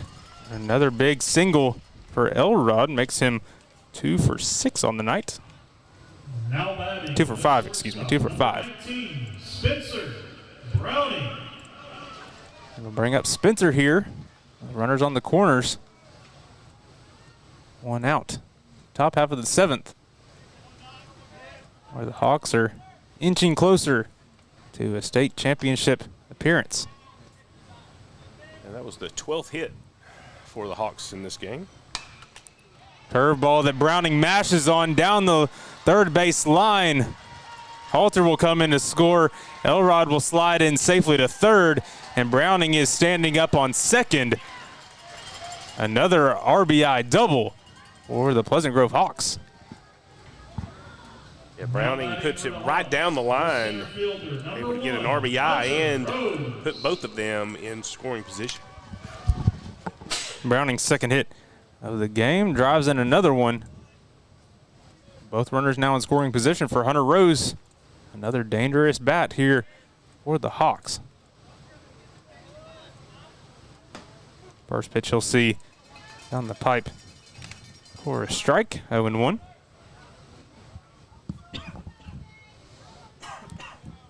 Rose ready for the pitch. Hangs the curveball. He'll just pull it, though, as he'll go down the first base line. Going to be 0-2 now on Rose. Hunter 2 for 4. 2 RBI. 1 run scored himself. And that big triple and that single that he advanced to second on. That one away. Seminole faithful wanting that one on the outside edge. Not going to get it. 1-2 here on Hunter. And again, another 0-2 count that looks like the Hawks have a chance to battle back in. They have had success in this series doing that. Hunter will step out. Take time here.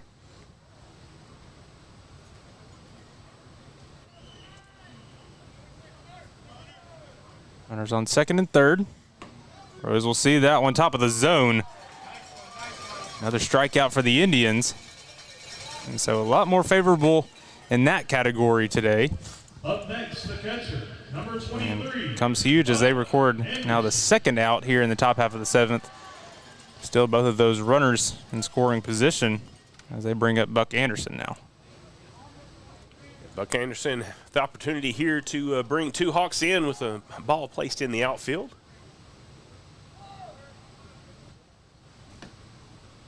Curveball.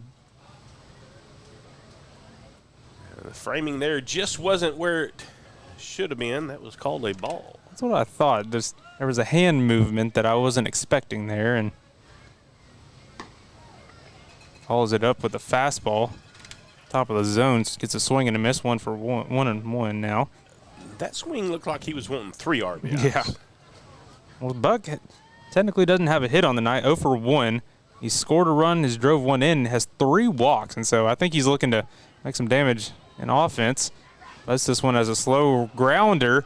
Now got to be in time, and Buck will reach safely. Drives in another run, and puts runners on the corners now for the Hawks.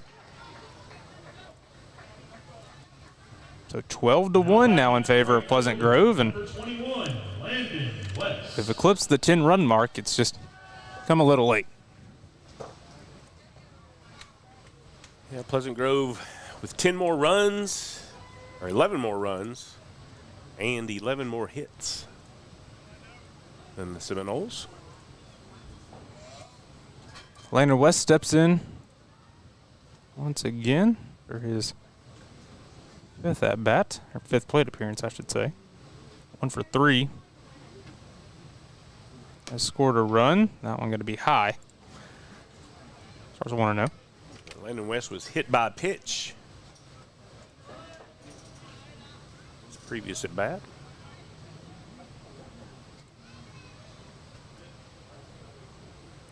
One 1-0 pitch to Landon, top of the zone. Catcher wanted to back pick over there on Landon Fincher, who came in as a courtesy runner for Buck.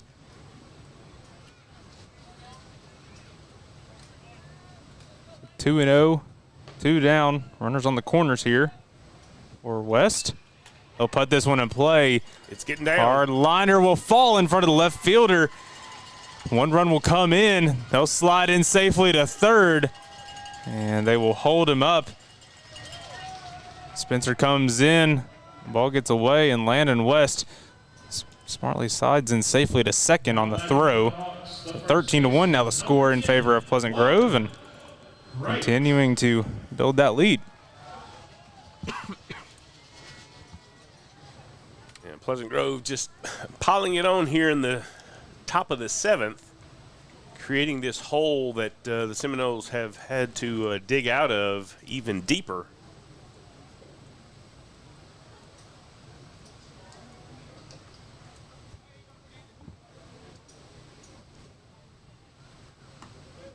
Walker Wright now in the box for the Hawks.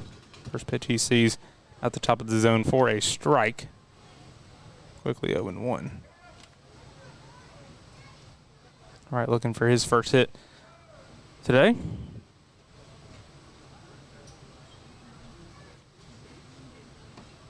Another curveball hits the top of the zone. Now 0-2. Walker wanted to swing there, but held back, thinking it would tail off out of the strike zone, but it does hang in there. 0-2 pitch to Wright, gets a big swing and miss on the breaking pitch.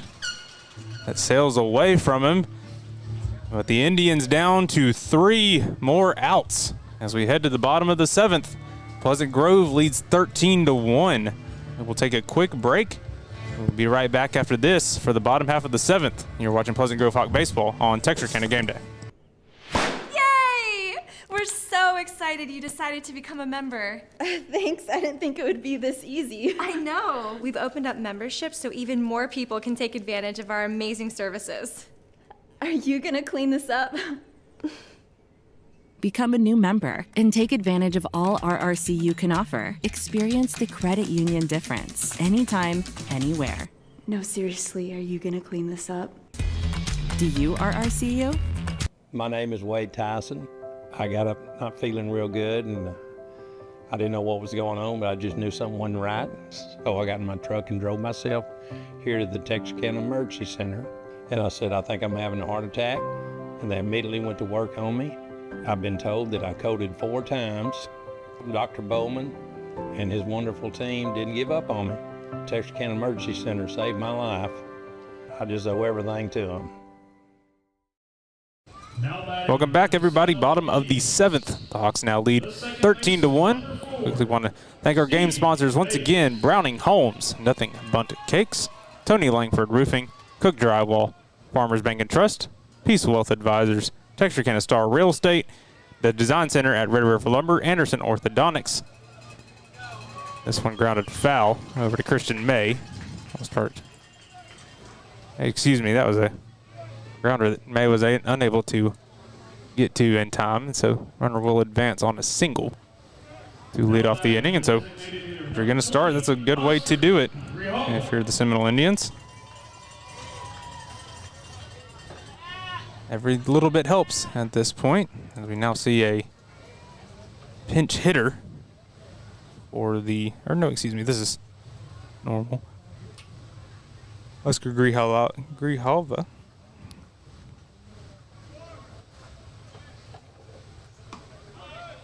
Now on top of the zone for a strike. Good job there by Halter answering back right away.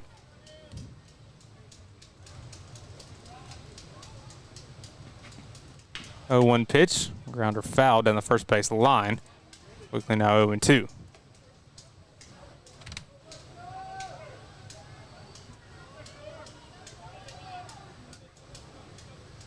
Halter looking in for his call. 0-2 pitch. Just a little outside according to the home plate umpire. Makes it now 1-2. Thought it just hit that edge of what had been the zone. This one, fastball gets him to foul it away. Keeps the count 1-2.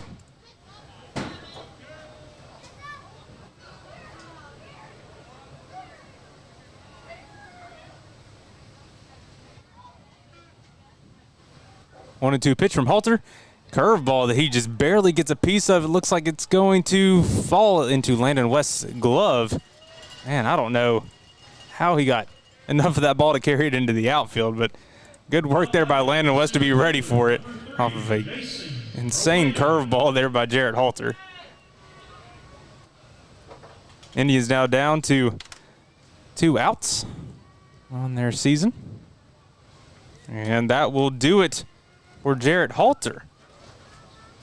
Coach Fincher will take him out, and we will see Jackson Kohler step onto the bump for the Pleasant Grove Hawks, the senior number 5.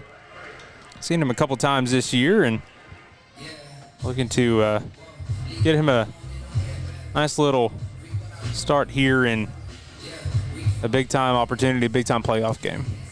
Yeah, he's coming in 5 different games so far, and he's looking to get in and out here quick. Does have 3 strikeouts in his season stats, 3 walks.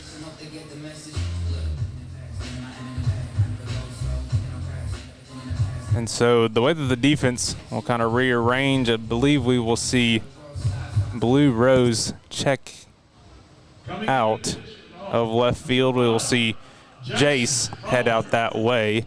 It'll now be Spencer and Jarrett in the middle infield with Spencer as the shortstop. And I believe that is it. Now batting for the Seminole Indians, number 16. What a defense to be pitching in front of. Yeah. And I think that is what brings a lot of confidence as well. 2 outs here remaining in this one, and you have probably the best infield in 4A behind you. Looks like we do have a pinch hitter here, Owen Youngblood, coming in for the Indians.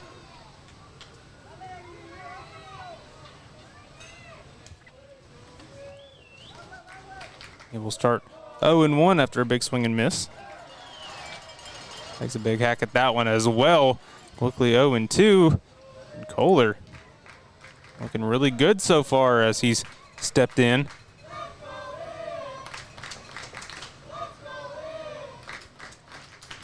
Oh-2 pitch. Gets another big swing and miss. Kohler adds to his strikeout total. And the Hawks now need 1 more out to head to Dell Diamond. Fielder, number 12, Derek Madrid. Derek Madrid up now. He is the saving hope for the Seminole Indians. 1-2 on the year. First pitch he sees. Lines this one over to right field for a single. He will continue the inning, and the Indians aren't out of it just yet. Now batting, Just caught that on our camera over there, but apparently they have a reward system if they're able to get on base. He just handed him a gummy worm or something for that single. Well, I've seen that happen with some other teams that are out there. That was pretty cool.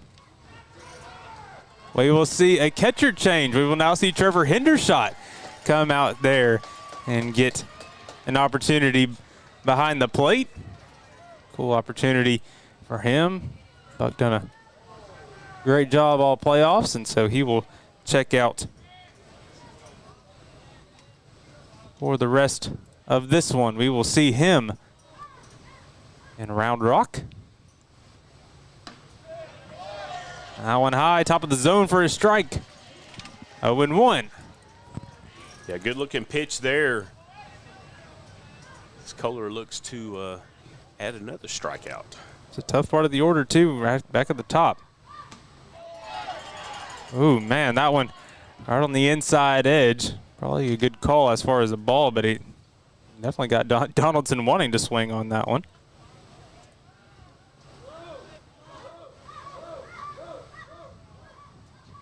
1-1 pitch. This one put into center field. Hunter Rose fields it cleanly, and the Pleasant Grove Hawks are heading back to the state championship. Well, a great series here by Pleasant Grove, putting up 22 runs against the Indians of Seminole. Thank you for joining us here at Riders Field. And as the Hawks are starting to celebrate at second base, just want to give a shout out to Seminole for making it to the semifinals. They've had 2 good back-to-back years here, and I suspect that we may see them again next year. I think they only have 5 seniors that had production for them. So we're definitely glad to get this win behind us and start looking and strategizing about what we can do next Friday at noon for the state championship. We will see the winner of Cal Allen and China Spring. We will await to see the winner of that as they conclude their series tomorrow, I believe. And so we'll see the shaking of hands and what a feeling it is to be back at the state championship for the first time since 2021. Yeah, good celebration there by the Hawks, and Coach Fincher's going to get them all together and just. I think he's going to have some special news for them as well after they go and meet. They're going all the way out to center field to celebrate. What a moment this is with his team. I'm going to go out there and take a picture. Celebrate as they get ready to head to the state championship game. Looks like we have our very own Morgan Smith capturing this moment. What a special group that's been together for a long time, a group of a lot of seniors and a lot of juniors that have made up this group, and kind of a couple tough years losing earlier than they would have liked, and this year it's really paying off with that experience, and here they are going back to the state championship. It's hot. It is. If there was anything that we could do to cool off right now. Well, I already see the shoes coming off. Jarrett's heading that way, and it sounds like they're going to the lazy river. Yeah, the Rough Riders in right field have a lazy river that overlooks this field, and so the Hawk fans are going to be able to watch your Pleasant Grove Hawks take a little quick dive into the river, and Halter is first in there with a very good jackknife. And so what a great time for them to be able to experience this at Frisco. And once again, Pleasant Grove wins second game of this series, 13-1 over the Seminole Indians. And now we're having belly flops. And just what a sentimental moment to close out this one and then head over to the state championship. A great group of guys that are super deserving, and what a fun way to conclude this one. So we will see everybody next Friday at noon in Dell Diamond at Round Rock. And we appreciate everybody tuning in. We thank our game sponsors for everything that they do to make this possible. We thank the Frisco staff here at Ryder Field. They have been incredible with their help. Super appreciative, and just a super cool moment to get to have this for the Pleasant Grove Hawks. No, I'm glad for this team, glad for Coach Fincher, glad for the fans back home, and truly special moments for the parents and families and friends that were able to make the trip to Frisco. For those of you that can, I would definitely challenge you to see what you can do to clear up your calendar next week, because not only are you going to be able to watch Pleasant Grove, but there is a good chance that we'll be able to see the Liberty Isle Leopards as well. So super excited about what is going on in Texarkana as far as competitive baseball still this late into the summer. And it's not over this week as far as fandom goes. We still got to go to Forney and cheer for the Leopards, so we encourage everybody to be there. They have their first game here in about 30 minutes, and then we will see them on Saturday as well. So we appreciate everybody tuning in. We will see you at Round Rock at Dell Diamond. We appreciate everybody for tuning in. Jay, you got anything else to say? Go Hawks! Go Hawks. We appreciate everybody. Have a safe night.